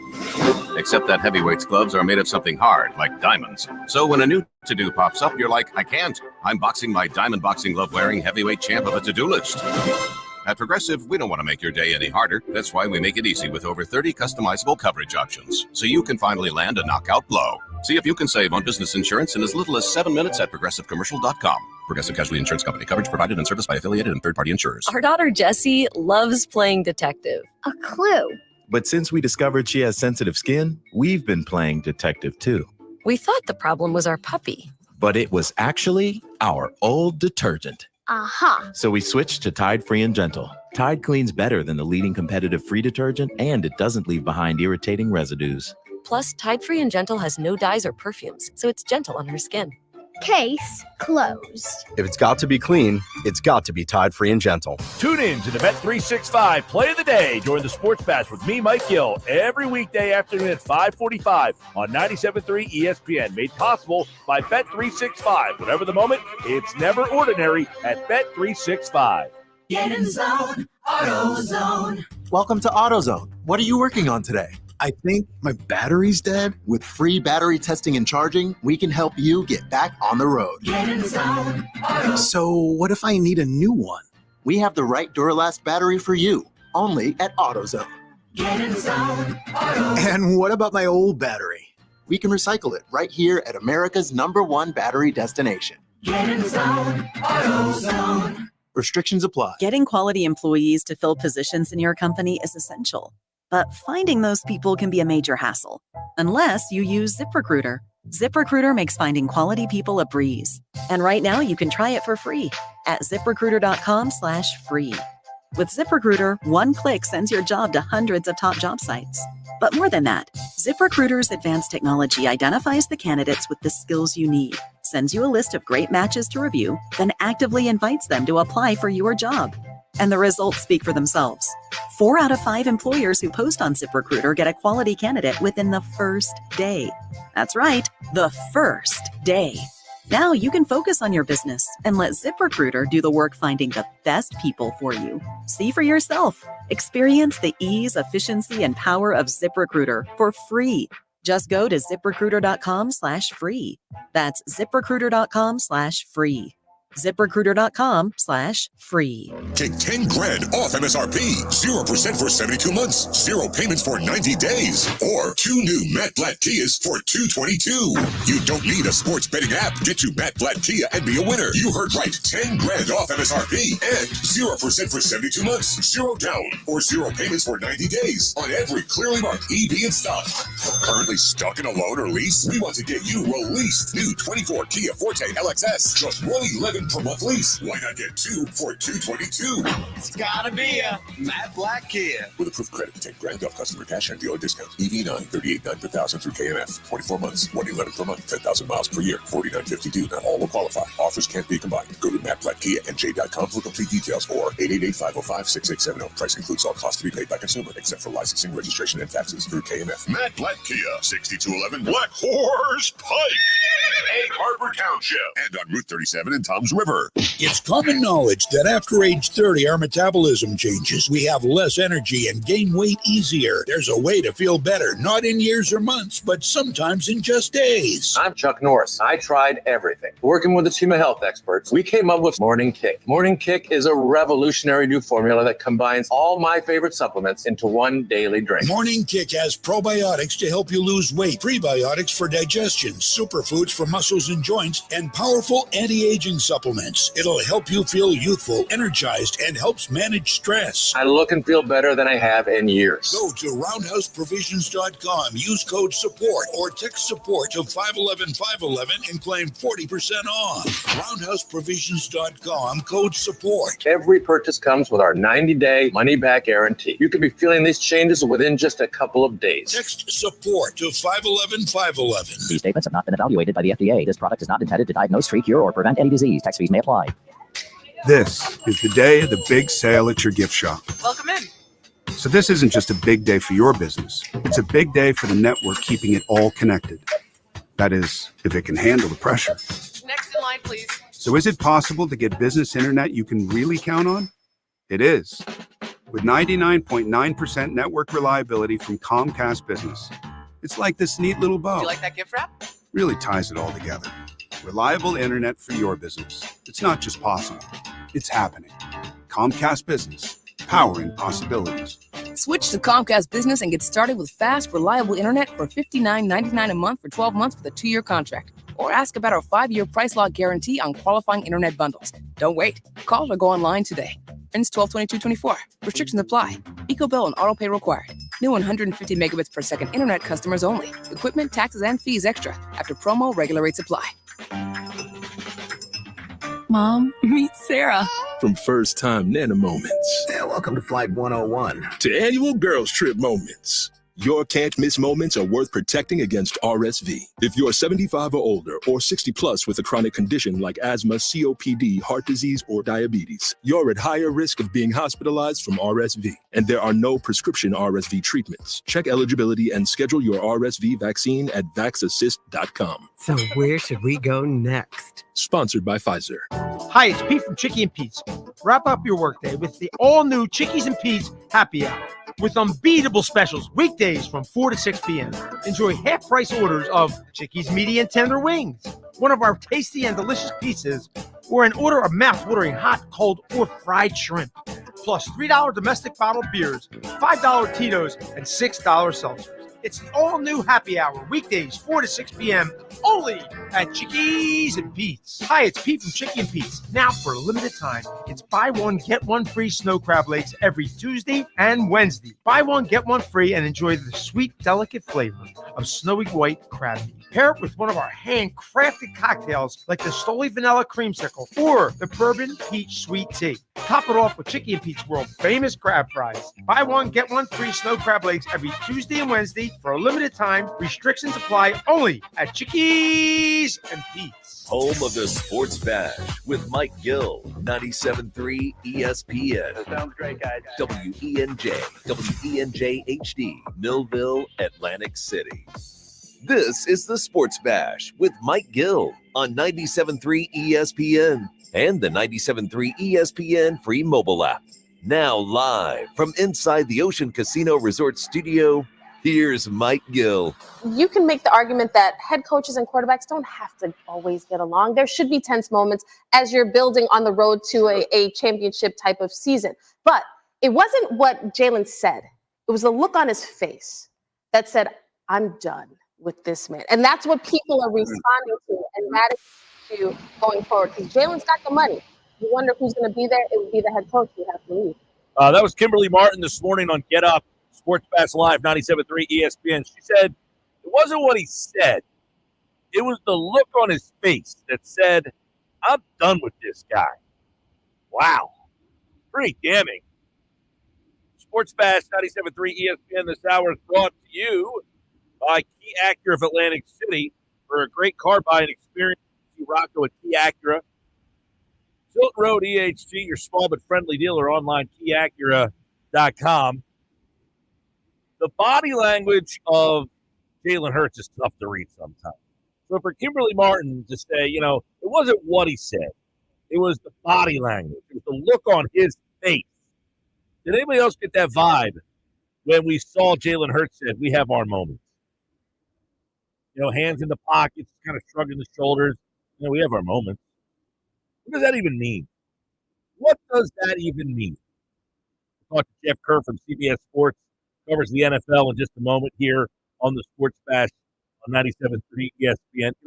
One thing for sure, if you're the coach of the team, the Eagles coaching staff, Kellen Moore and Nick Sirianni, they seemingly keep going out of their way to clean up Hurts' mess. But the quarterback doesn't seem to be reciprocating. When Kimberly Martin says that, she says it's not what he says. It was the look on his face that said, I am done with this guy. Does Jeff Kerr get the same feeling? Bring him in now. NFL writer from CBS Sports. He joins us on the Sports Pass Live on 97.3 ESPN in this 5 o'clock hour. Jeff, Kimberly Martin said, it's not what Jalen Hurts said. It's the look on his face that suggested, I am done with Nick Sirianni. You get the same vibe that the coach and the quarterback, or at least the quarterback towards the coach, has about had it. Yeah, I'm on the same page with Kimberly on that. You're right. Hold on one sec, Jeff. Let me, there you go. Go ahead. Yeah, can you hear me? Okay. Yeah, so I'm on the same page as Kimberly, A. Martin, Mike. It's not that he said it, and it was still bad that he said it, but it was how he said it and the facial expression. It's like, okay, I'm tired of this guy. Like, why is this guy still here? The issue I have is you're not doing anything to help your own cause because you keep turning the ball over and you keep having this attitude. And look, they wanted him to be more open. He is more open this year, but you still don't see him around that much. At least when the media's in the locker room. Yeah. Well, I was in the camp before the season started. Look, we're 4 weeks in. We're at the bye week here, so I don't want to get crazy, but I was in the camp before the season started and said, look, the front office had to have a conversation with Jalen Hurts and said, listen, can you play for Nick Sirianni? We're going to bring Nick back, but if you can't play for this guy, we might have to make another decision. Do you think that conversation was something that happened?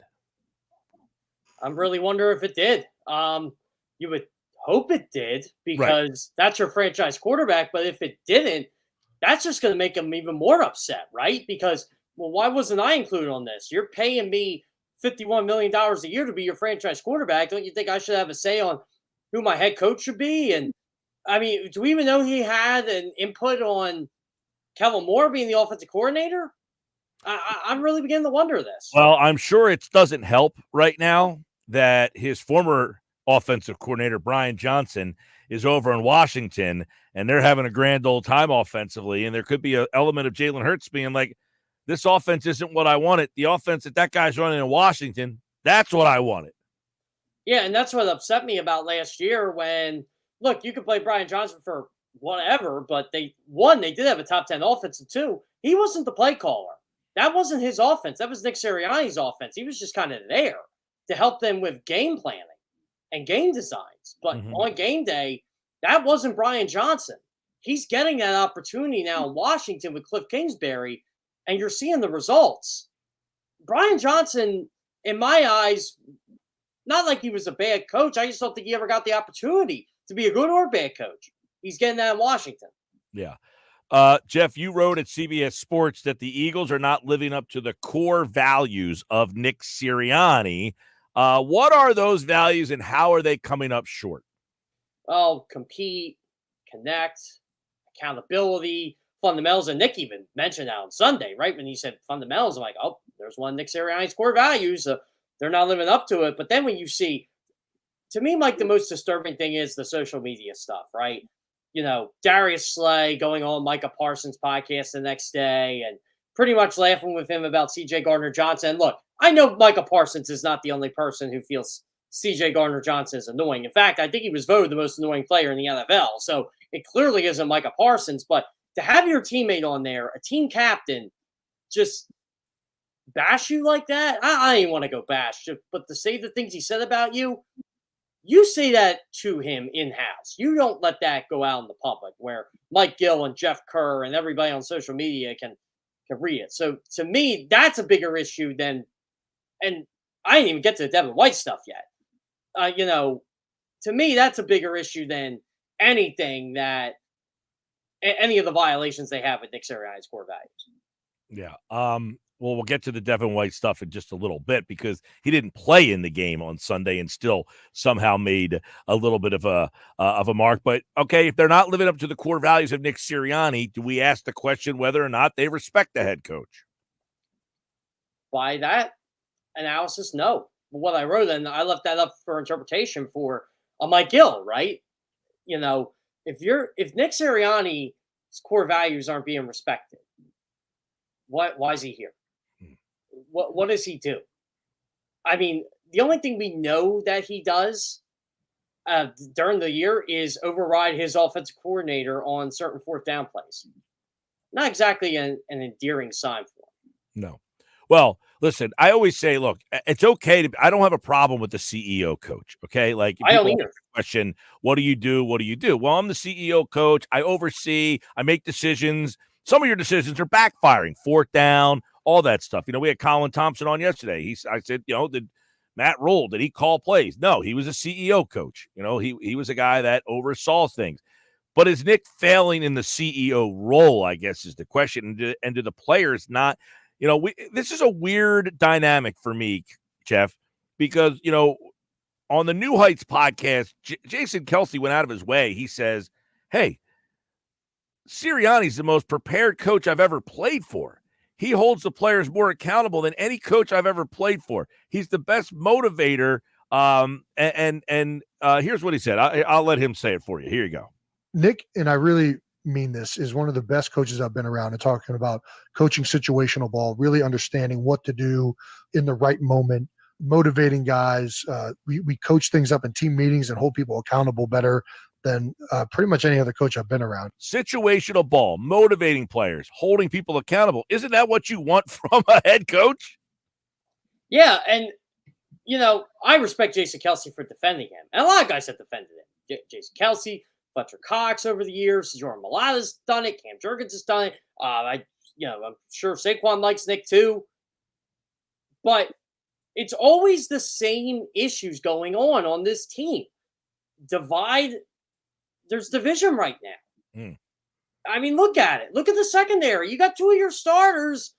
One's talking bad about the other, and That's a team captain. Why is he a team captain? What does he do to make him a team captain? That's voted on by the players, right? Well, players don't know shit. I hate to say that, but Yeah. Well, I would think that the players are. He's a very likable guy, right? I mean, he's a guy that kind of goes out of his way. Exactly. And see, that's the thing. Look, I respect Slay too. I respect what he did in the league, but you get guys that you're voting him a team captain. Are they voting him a team captain because he's been in the league 12 years? Are they voting him a team captain because he once was good? I don't know. Like he's always been talkative. I mean, I don't know the dynamics of how that goes down. Hey, we're going to vote for team captains. Here we go. Put your name in a hat and let us know. But Darius Slay, let me get your take on his play this year, because he put out there his resume, but does he need to put his resume out there because his play this year isn't matching his resume? I don't think he needs to be benched by any means. You're talking about Slay, right? Yes, Slay. Yeah. Sorry, I broke up there. So I don't think he needs to be benched, but I think he needs to kind of look in the mirror a little bit. And I think he does. I really do. But I just don't think it's a good look going out there and defending yourself the way you did after that game. And look, I don't want to hear about you had 150 pass defense or 32 interceptions. Like, that's awesome. You're a great player. There's nothing wrong with that, but you're also 33 years old. That's another read the room, man. I mean, Nnamdi Asomugha was a great player in Oakland, but he came here. You don't put your resume out there for what you're doing in Philadelphia because it hasn't translated. Exactly. And I mean, look, Slay's older now. He's just an older player, and you got guys that could play behind him. I don't know if Kaylee Ringo can play. I liked what I saw a little bit of him last year. I think Isaiah Rodgers is too small, but maybe Cooper DeJean can play on the outside. Well, it sounds like they might get him involved here soon, right? Yeah, I would like to see him in the slot personally. And look, I feel bad for Avonte Maddox because he's a nice guy. I just think he lost a step too. But I think he's getting cooked for being in a role that really wasn't supposed to be his anyway. Cooper DeJean got hurt, and Avonte Maddox is doing the best he can. Yeah, I think the injuries have caught up to him, and listen, it's not for me to defend a guy who went to Pitt, for God's sake, but I do think the injuries have caught up to him. I mean, because he was always he was a tough guy in the slot, and I think he's a step slow. Yeah, I agree. And maybe it is time to ramp up Cooper DeJean a bit. And look, what about the safety situation? Like, if Sidney Brown's ready to go, does he take snaps away from Gardner Johnson? I don't think he takes them away from Blankenship, but where does he fit in? Because they badly need depth at safety, and I actually think their safety situation is fine, but CJ Gardner Johnson's not been playing well, and I'll defend Slay on that. I agree. Well, I don't think Slay's wrong. I think Gardner Johnson has gone out of his way to look like an idiot, and he's made one play the whole season, basically the tackle that he made in the Falcon game. That's it. I mean, that's the only play he's really made. He made a tackle on a play where they're losing and is celebrating like he just won the Super Bowl in one of the plays. I mean, come on, man. That signing has been frustrating because I thought he'd be a big help to this defense. He was a playmaker. He was a guy who caused turnovers. That's not happening right now. So, there's a lot of disconnect there. You wrote a lot about this team over at CBS Sports. One of the things you wrote about was Fangio and Bryce Huff. And Fangio has kind of said, he thinks Huff's improving. I don't know if that's him just trying to keep pushing that question to the side because he keeps getting it. But is there any anticipation from you that Huff is improving and that Fangio could or is using him incorrectly? You know what? I kind of think it's both, right? I think they want him to be a good run stopper, and that's just not him. Like, you didn't pay him for that. You paid him to get after the quarterback. Why don't you use him like how the Jets used him? That seemed to work. Why not we try that? I don't know. I just feel like right now you're wasting $17 million, and you've got a guy who's frustrated because he's learning this isn't what he signed up for. He's probably thinking this isn't a fit. This isn't a fit for me. And you got guys like me, guys like you, criticizing every move he makes. The guy has 3 pressures this entire season. I never would have guessed that when they signed him. I will say I wasn't a big fan of the signing. That was I wasn't either. You know, Well, I'll be that being said, I mean, he's been completely irrelevant. And, there's a lot of people that have said, look, the Eagles are using him wrong. Okay. If they're using him wrong, is Vic Fangio going to say, let me figure out a different way to try to get more? And I wonder, this is what I wonder, Jeff, is in this bye week, if Howie Roseman sits down with Vic and says, hey, man, we've got to figure out a way to get Huff something. I mean, come on, I brought this guy in here and he's giving us nothing. He's a player. We got to figure it out. Mike, this is where the old school mentality comes in with Vic Fangio, right? I feel like that mentality of, well, if you're so good, you can play under any system, whether you're a fit or not. But did Vic Fangio really play a role in getting Bryce Huff here? Or was it Howie Roseman that played the role? Like, when they signed Bryce Huff, I said, well, if they keep his son right, I like the move. Well, they ain't keep his son right. I don't know. I just think you're asking Bryce Huff to do more than what he's getting paid to do. And sadly, they need him to do more. Otherwise, I have a hard time seeing how – and it's not that this team can't turn it around defensively, but I don't see where they can be a consistent defense. That's the difference. Yeah, they might have a game like they did against the Saints, and they had one like last year against Miami where you're like, where the heck did that performance come from? But I just don't see how you get that consistently without a pass rush. It's such a weird dynamic with this defense too, right? Like, you expected Green Bay to do what they did against them. That was Brazil was different. So I kind of write that off. I didn't think they played bad in the Falcons game. I mean, they gave up a lot of rushing yards. They couldn't stop the run, which seemed to be a problem. But at the end of the day, outside of the collapse, which probably shouldn't have happened anyway, you're probably thinking a lot differently about this defense if the Saquon drop doesn't happen and the way they played against New Orleans than what they did last week. The problem is they just seemed ill-prepared last week. And that's what bothered me more than anything. Well, Fangio admitted as such that they were surprised at some of the things that that Tampa did, which you're thinking, well, how were you surprised at what they did? I mean, you're playing 10 yards off the ball. Yeah, and Mike, you and I didn't get to talk about this earlier in the week, but I was going to text you about this. Were you concerned, like I was, like 2 or 3 plays in, like, they're getting rid of the ball quick. This could be a long, long day. Yeah, the 1, 2, 3 out, 1, 2, 3 out, 1, 2, 3 out. And you know that they're not making the adjustment with those corners. Now, he said, I tried to, but they weren't. That's another problem. You tried to? Yeah, isn't Slay one of the better press corners in the league? Well, I don't know, man. There's a lot of problems that need to be changed on the defensive side of the ball. The offense, I'll reserve judgment until they get themselves healthy on that offensive side. Because if you tell me at the beginning of the year, hey, man, this is your offense, I'm going to say, well, this team's going to stink. You can't play with this offense every week. They need Lane Johnson back, the 2 receivers back, and then if they're still struggling, we can have another conversation. All right, 609-403-0973 on the text board if you want to chime in there. Jeff Kerr from CBS Sports. Brandon Graham, he says, I said some stuff that's going to get them motivated. And if he's the best player you have on your defense right now, I think that's another problem is you're getting dependent on a 36-year-old Brandon Graham to kind of lead the way. Now, can he be the leader to get that defense together? We'll find out. But one guy they brought in to try to help that defense was Devin White. He had a Sunday. Give us some more insight on White's Sunday and why he's not playing for this team. By the way, Mike, did you catch the retweet when it happened?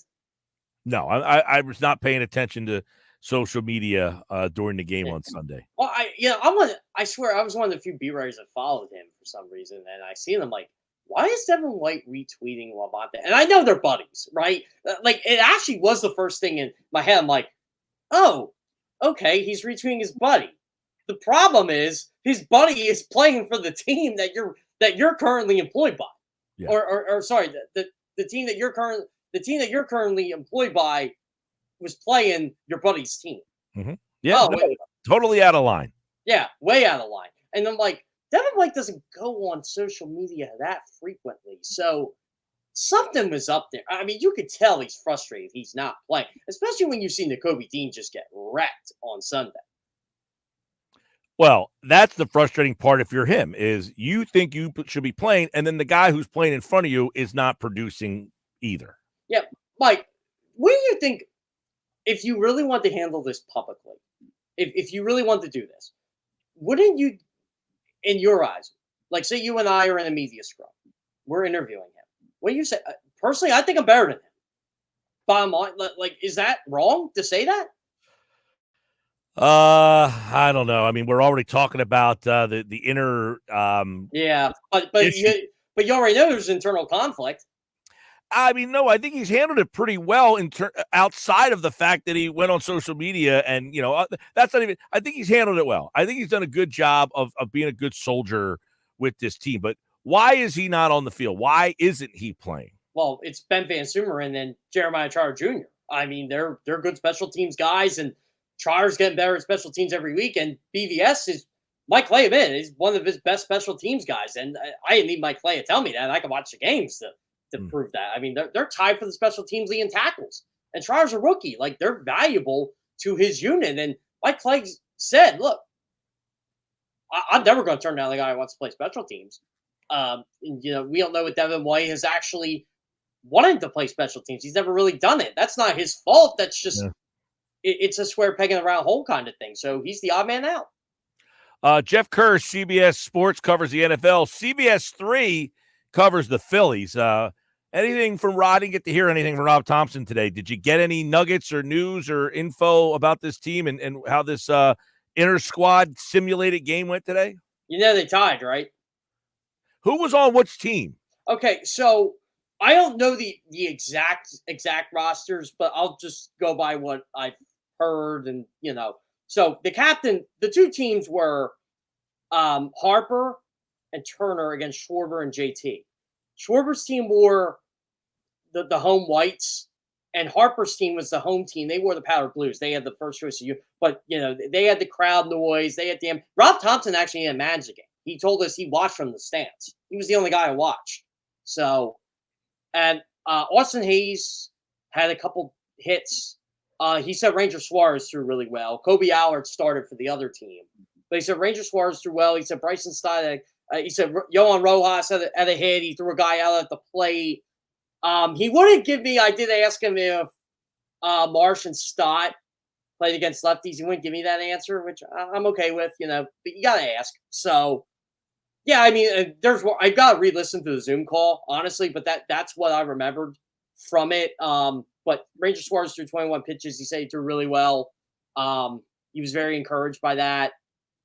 He would not give us anything on a game 2 starter yet.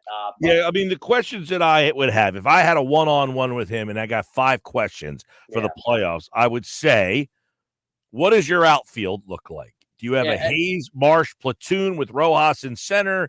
Do you have platoons in both spots? I mean, what's your out? Is Hayes an everyday player? Because that's kind of what he was asked that, and he was kind of non-committal to it. He said, "We believe he is."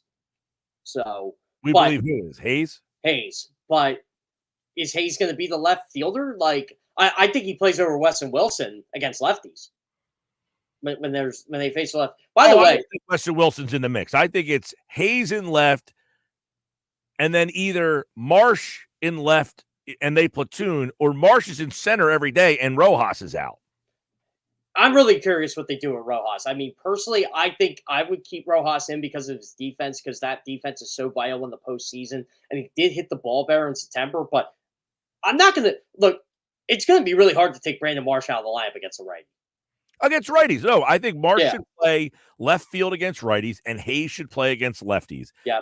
And by the way, sad part is, if you play the Mets, you might get Minaya and Quintana, and Marsh isn't playing for 2 of those games. And that might be just the way it is. I mean, but you can't have him out there being an out against left-handers in 2 of the 5 games. Yeah, same with – so I asked Rob about Bryson Stott. That was my first question to him, just what is he like seeing out Bryson the last couple – he said, look, he's making good contacts in the ball the opposite field. He said they've been really encouraged by it. And that's pretty much what we asked Stott yesterday, what changes to your swing are you making, stuff like that. But doesn't it feel like Amundo Sosa is going to hit against left-handed pitching? That would be another one of my questions, is the second base. Is that a platoon or is Stott the everyday guy? Number 3, who's your number 2 starter? Who pitches game 2? I think it is Christopher Sanchez. Don't you? Well, listen, I'm not saying that he's better than Nola or not. I don't have an opinion on that per se, but he might be better than Nola this year. What? He might be better than Nola this year, especially at home. Well, he's better at home, so I'm going to put the kid in the best position to succeed because Nola is just as good at home as he is on the road. So I feel better, I feel better about Nola on the road than I do Sanchez on the road. So I'll put Sanchez in the number 2 spot just because I feel better about him at home than I do on the road. Yeah, it's funny. The Phillies kept denying all year about the home road thing, and then all of a sudden September they kind of reversed course a lot. I think they always did think about it. They just didn't want it public. Well, and then Suarez threw today in the inner squad then. So what's the message there? I mean, look, it was his turn to pitch anyway, but look, I think Ranger is going to be like someone's going to piggyback off him, I think. I don't think you're going to see 5 innings out of Ranger Suarez in a potential game 4. Yeah. Okay. My other question, I guess, would be, do you keep 14 and 12 or do you go 13 and 13? Because quite frankly, if they kept a 12th pitcher, I don't even know who that guy is, let alone a 13th guy. Yeah, so it does look like, just from hearing from Dombrowski and Rob, it does look like it's going to be 14-12 for the DS and then 13-13 for the CS. Okay. I don't think Spencer Turnbull admitted to me yesterday he thought today was very important for him giving himself a chance to make that NLDS roster. I don't think he's going to be on the NLDS roster after talking to Rob today. I think they're going to wait till the next series. All right, Jeff Kerr, CBS 3 covers the Phillies, and, of course, CBS Sports covers the NFL with an eye on the Eagles right here on the Sports Bash Live on 97.3 ESPN. I got you fired up today there, Kerr. Yeah, you did. Well, you know what? I was laughing. I'm like, oh, Mike Gill got to use the dump button today. It's the first time in a couple of years he got to use the dump button on me. Luckily, I have a quick finger.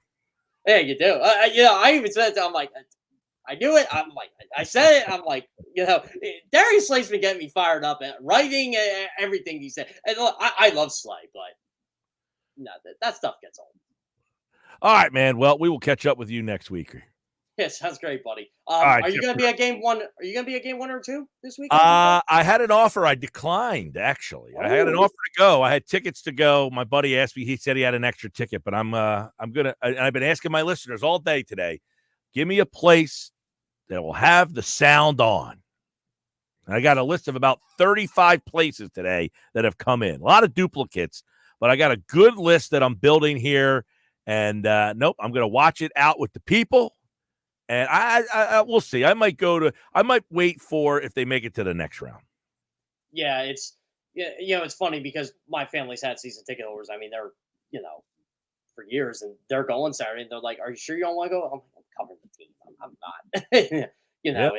It's different now, but it's fun. I enjoy it.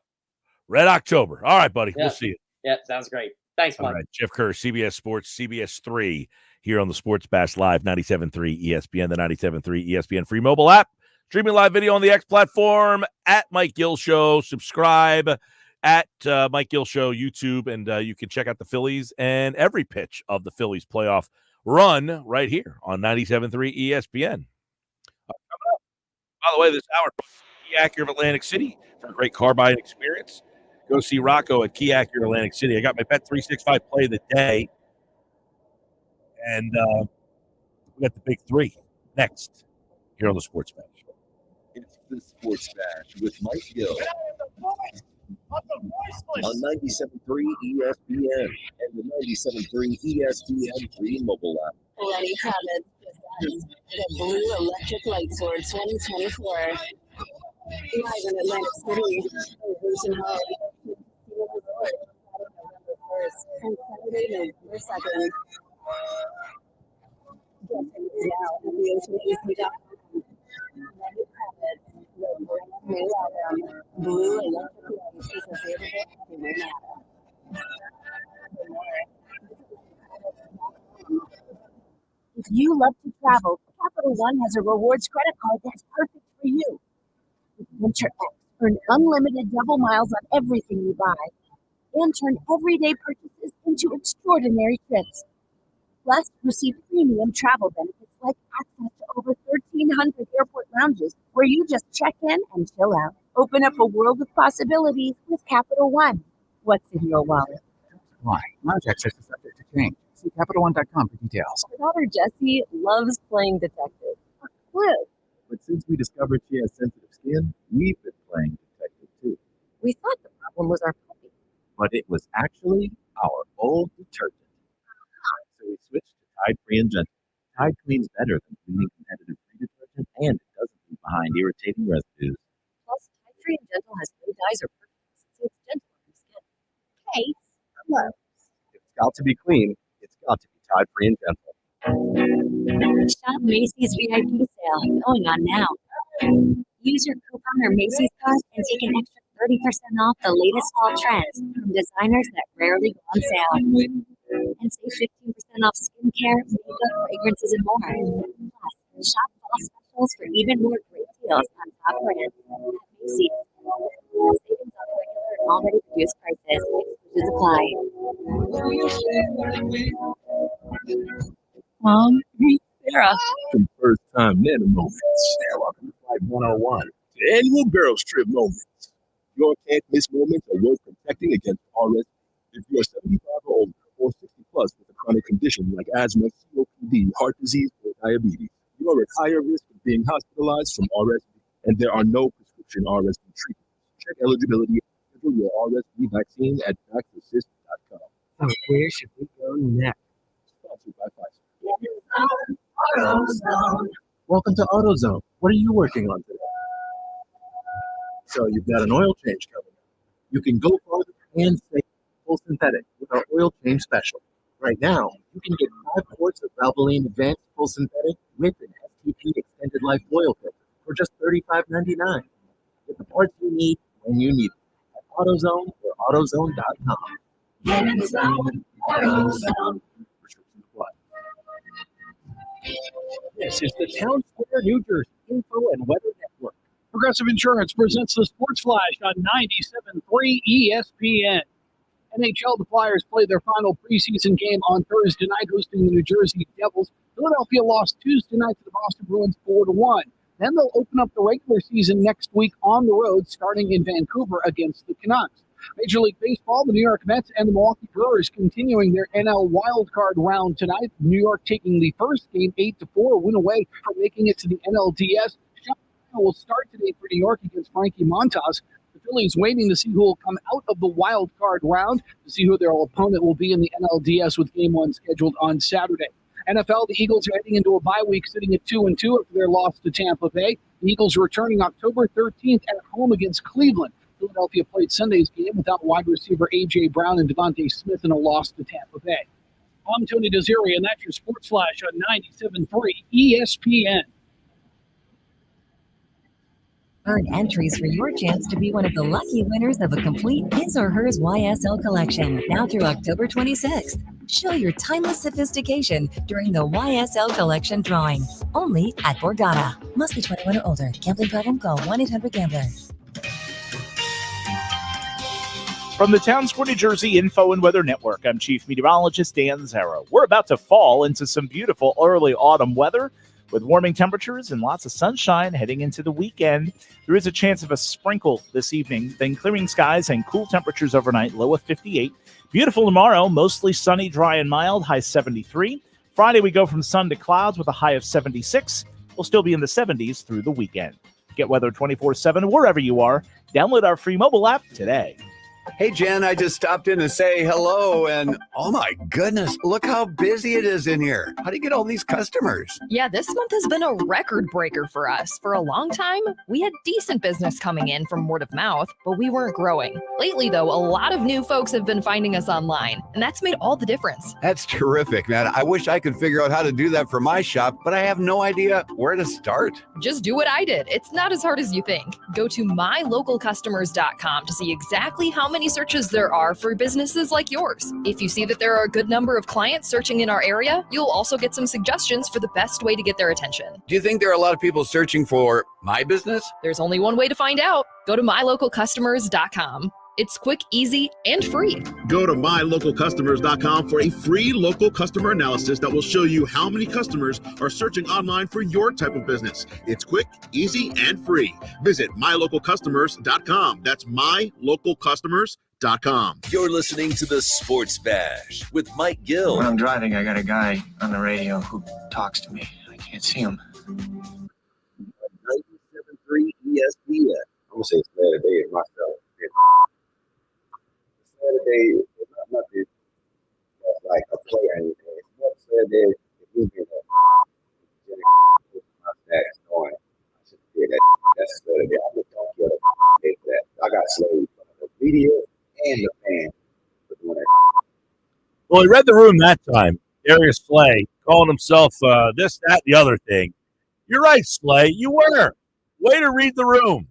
Sports Pass Live, 97.3 ESPN, the 97.3 ESPN free mobile app, live video on the X platform at Mike Gill Show. I'm Mike Gill. What's up? So Darius Slay went back on the podcast, his own podcast, which I didn't even know he had his own podcast. Yeah, it's called Big Play because, why not, right? Who's listening to these podcasts?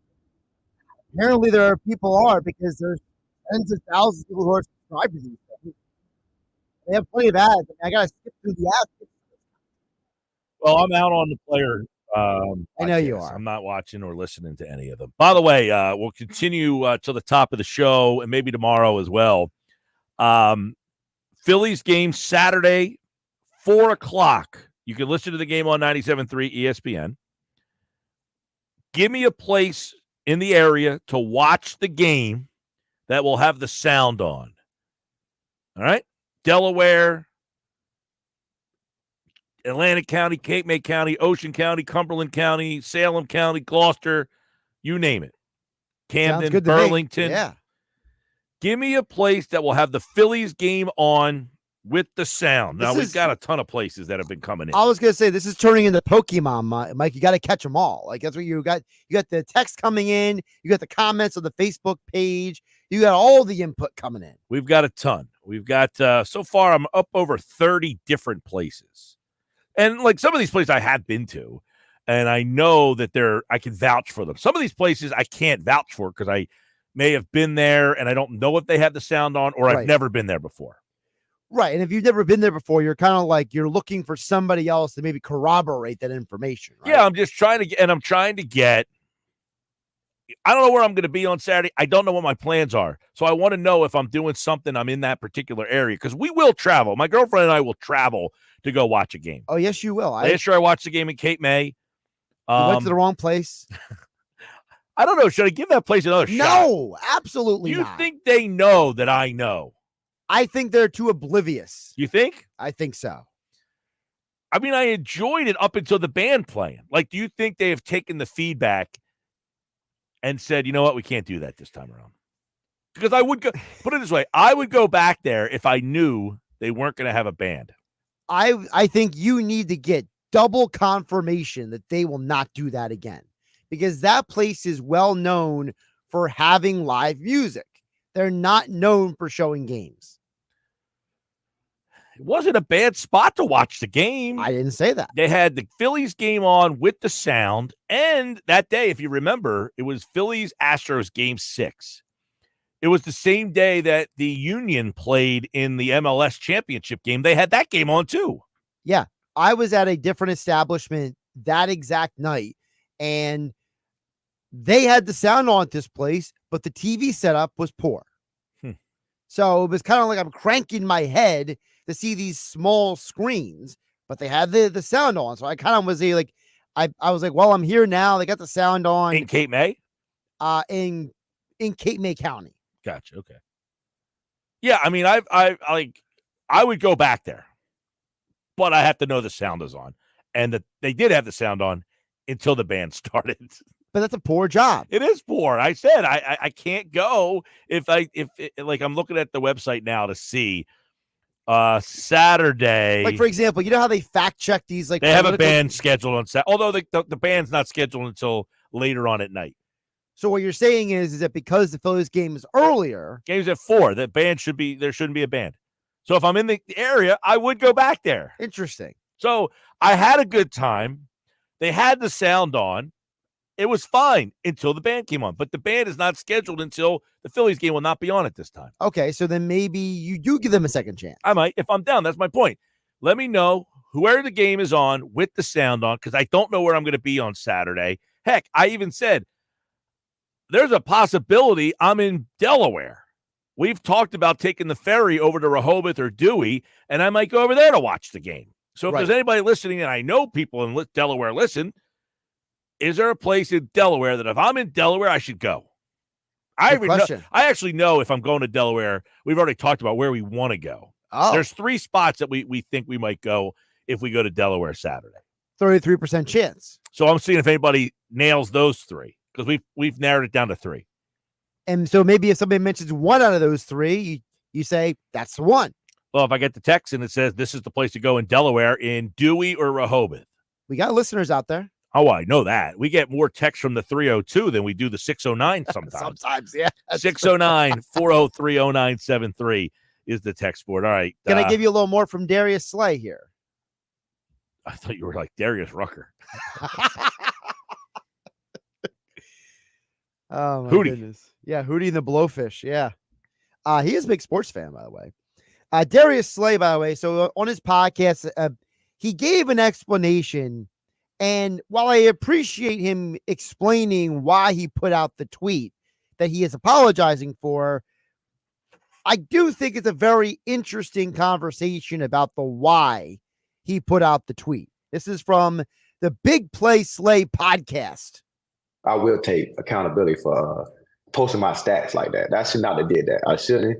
But y'all got under my skin a little bit. I'm not gonna lie. Y'all got under my skin for the first time. That was kind of big for me right there, man. Because I put a lot of work into this, man. I train my ass off, work my ass off. I try to be the best role model leader I can be. The accountability is fine. He's taking accountability, and I can't fault him for that. He's admitting that you got under his skin. So he's saying all the right things. The problem is it's after the fact that he did it. So, I mean, look, I just am not a fan of all this stuff happening. I'm just not a fan of all of these players doing the social media stuff. That's all. Well, continuing with Slay, because he had some more comments for you, Mike. So he brought up about the fact people have questioned him being leadership, right? And, one of the comments you and Jeff Kerr talked about 20 minutes ago was about the fact that, these guys who are captains, these guys are supposed to be leaders. And Slay had a comment about him being a captain because people are questioning his captaincy and his leadership. And this was his comment. And frankly, I think it's a bit of a weird comment. I leave the serious stuff to Hurts. I yell all the yelling stuff to back in the time was Kels. Kels would do a lot of yelling at time. I used to let Flex do all the yelling. I'm more of a guy that's kind of like very understanding. I try to lead by example by just working hard, doing the best of my ability to let me do what I need to do to be prepared for the game. But my leadership skills are way different from everybody else. I'm still blessed enough and thankful enough to be a captain on this team. Yeah, I mean, he's basically saying, I'm not a vocal leader. I'm not the guy that you should be looking at in that way. And then I guess the question is, well, then how did you get voted to be the captain of the team? Well, we all just assume that all leaders are the same. Everybody's different. Everybody takes the leadership different. We all know some people want to be coached hard, and other people don't have the time for a coach who's coaching them hard. So there are different dynamics. There's no question about that. I mean, he's not wrong about that. But what did you think of him saying, I leave the serious stuff to Hurts? I mean, Hurts is the quarterback. It makes sense. I leave the serious stuff to him. You would hope that the quarterback is the guy who is able to do that, is able to take that. And that opens up a whole nother thing. Is Hurts doing that? Well, he claims Hurts is doing that. He says Hurts is the serious guy. This is again from the Big Slay podcast. I lead in a different type of way. I'm not a big vocal guy like Hurts. Hurts, y'all see Hurts all the time. Y'all say he got serious face and that. I am the joyful side of the team, or the leadership. I'm a guy that's going to put smiles on your face. If you're looking like you had a bad day, I'm the one that's going to try to cheer you up and make your day better. So I bring a different type of energy that the team needs. Yeah, I mean, and he plays a position that he's in the secondary. So he's in a spot where he's going to get he is in a spot where you are exposed a lot out on that island. So it's tough for you to be the scream in your face, pull it all together type of leader. Finally, I wanted to play you his other comment about the game, the loss on Sunday. And Darius Slay, who has confirmed, by the way, he reads everybody's comments on Twitter, right? He sees all the X feedback. He says we shouldn't be blaming so much of the game on Jalen Hurts, Mike. Take a listen. I know we had no Lane, no AJ, no Smitty, but on the defense side of the ball, we supposed to have stepped up big time to help Hurts in that situation. So Hurts cannot take the blame for the performance he had, because not saying that he still should have outperformed whatever y'all need to be, but we knew as a defense going into this game, we got to put the offense in a better situation to make this game more controllable for Hurts and that offense. Well, there's another example of him taking, taking accountability, but too late, right? This is all too late. This is on Wednesday. Well, I don't know when he recorded this thing. Last night he recorded it. All right, so Tuesday night, now he's saying, hey, this was on us, the defense. We knew we were shorthanded and all that stuff. So, hey, listen, it's commendable for him to come out a couple days later, and he does sound like there is some, like in his voice, it does sound like there is, some remorse to that. Man, I'm sorry that it got to this point, but But you're saying that, if you knew that, why didn't you do it in the first place? No, my point I was about to make was I don't know, and Slay should know, but I don't know that these guys have an understanding of what this team means to these people and why it means so much to them. I don't think they understand the burden that is on them to have to play every week for these people who are spending every dollar they have to go see you play. And sometimes the players make it like, we lost to the Cowboys. Who cares? We're buddies with them anyway. That stuff rubs your consumer the wrong way. And I don't think the players can connect with that. That's all. It's interesting because, we've always complimented guys like Jason Kelce for figuring it out, but maybe just everyone can't be Jason Kelce. No, right? Not everybody can be Jason Kelce. And that's a rare bird. The way Astros are out, they lost. Tigers are moving on. There will be Tigers at Veerling. Who are they playing? The Tigers will play the Guardians. Central Division rematch. Because the Yankees will play the winner of the Orioles-Royals. Because it has a chance to be Orioles and Yankees AL East. But the Royals won last night. Is that game on? Yeah. Probably, but these channels are all in different channels every place. Generally, channels are on two different channels. Kansas City's up 1-0, by the way, in the fourth. We'll have the Mets and the Brewers coming up for you at 7 o'clock on 97.3 ESPN. Yeah, it'd be really hard to actually know. If you have YouTube TV, they put two channels on like the. True. All right, I got. My play of the day. Did it win yesterday? You were 1-1. Carrington was correct. Stewie went 0 for 5. Oh, Brianna. 0 for 5. They still won though. Play of the day now.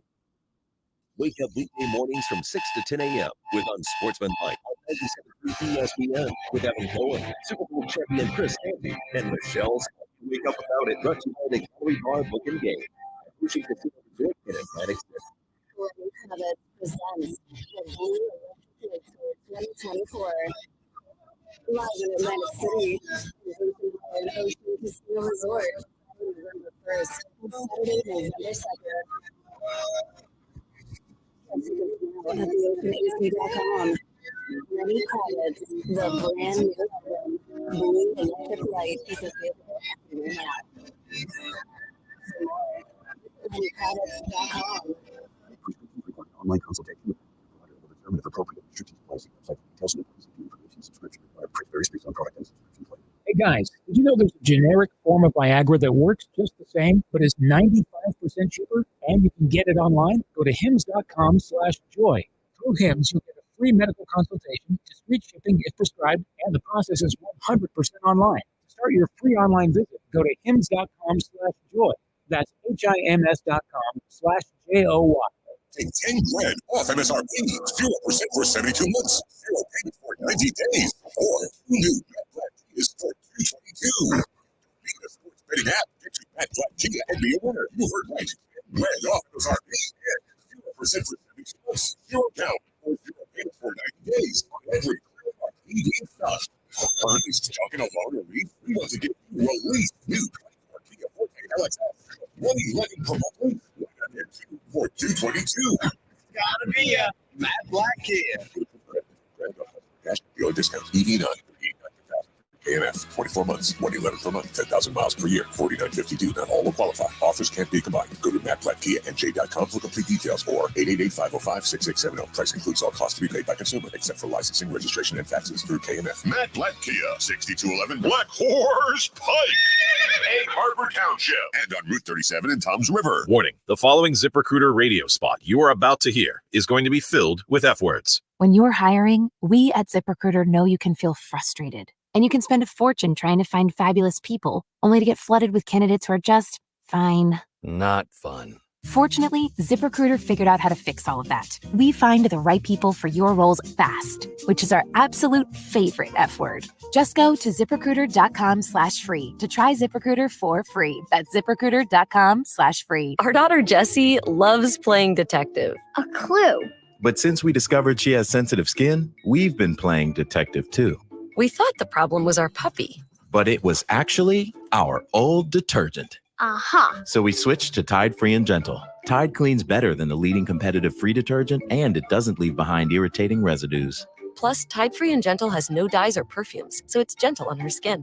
Case closed. If it's got to be clean, it's got to be Tide Free and Gentle. Some people just know they could save hundreds on car insurance by checking Allstate first. Like you know to check the propane tank on your grill first before hosting a tailgate. Let's fire up. Here, let me try. Seriously? You didn't check the propane? Who wants chips? Yeah, checking first is smart. So check Allstate first for a quote that could save you hundreds. You're in good hands with Allstate. Savings vary, subject to terms, conditions, and availability. Allstate Fire and Casualty Insurance Company and Affiliates, Northbrook, Illinois. The best call to make on game day is ordering catering from the Piccalilli Inn. For parties big or small, the Pick does it all. Your guests will be cheering for the Pick spin on football favorites like pulled pork nachos, cheesesteaks, burgers, and their award-winning buffalo wings, tails, and ears. Get your chicken wing fix on Route 206 at the Piccalilli Inn. Join the flock and follow the Pick on Facebook or at piccalilli.com for their Pick game specials. And be sure to pre-order to guarantee your spot in Sunday's lineup. It's the Sports Bash with Mike Gill. Do I have everybody's attention now? On 97.3 ESPN and the 97.3 ESPN free mobile app. All right, time for the Bet365 play of the day. Whatever the sport, whatever the moment, it's never ordinary. At Bet365, last night, how did we do? Mike, Carrington is a lock, as you said before, Mike. Yeah, she was the lock. Every night. 4 rebounds or more. Brianna Stewart. Stewie. Let you down. She went 0 for 5 from 3. It let me down. Don't like it. All right, Bet365. By the way, Royals are up 1-0. They won 1-0. The Orioles haven't scored it in this series. The Orioles, who's the big question mark was their pitching, they haven't scored. They've given up 2 runs and they're losing. Didn't Burns go like 8 innings? Yeah, they're losing the whole game pretty much. And they have not scored yet again today against the Royals. So tough one there. I like the Orioles, too. I'm a big fan of that team. I like the Royals team, too. That team won 56 games last year. 56! That's their MO, right? They're horrible for a few years. They flip it around. They've been they're horrible for a lot of years, that team. They had that 2015, 2014 run. 2014 with the World Series back-to-back years. Yeah, and then after that, they weren't. Before that, they weren't good, and after that, they haven't been good. Right. All right, so for tonight, I'm going to stick with my guy Iglesias. Anytime I need a hit, I'm going Iglesias. So give me Iglesias with a hit tonight for the Mets. And that is my Bet365 play. You hear that game right here on 97.3 ESPN. You can. And I would also, if you like, somebody actually texted me and asked me, you, Josh, for a home run play tonight. It's your boy Jeff in Ocean City. For a home run play tonight, the guy that I kind of like to hit the home run tonight would be Nimmo. Oh, Reese Hoskins. Going Nimmo. You go Hoskins, I'll go Nimmo. But that's not part of my play. My play tonight is good. Right? Yeah. Got it written down. By the way, Iglesias is plus 1,200 to hit home run. That would be amazing. Pretty unbelievable. Iglesias. Your For the phone Mets. bill would pay out. All right, have a great night, everybody. I'm back tomorrow at Chickies and Pete's at Tropicana in Atlantic City.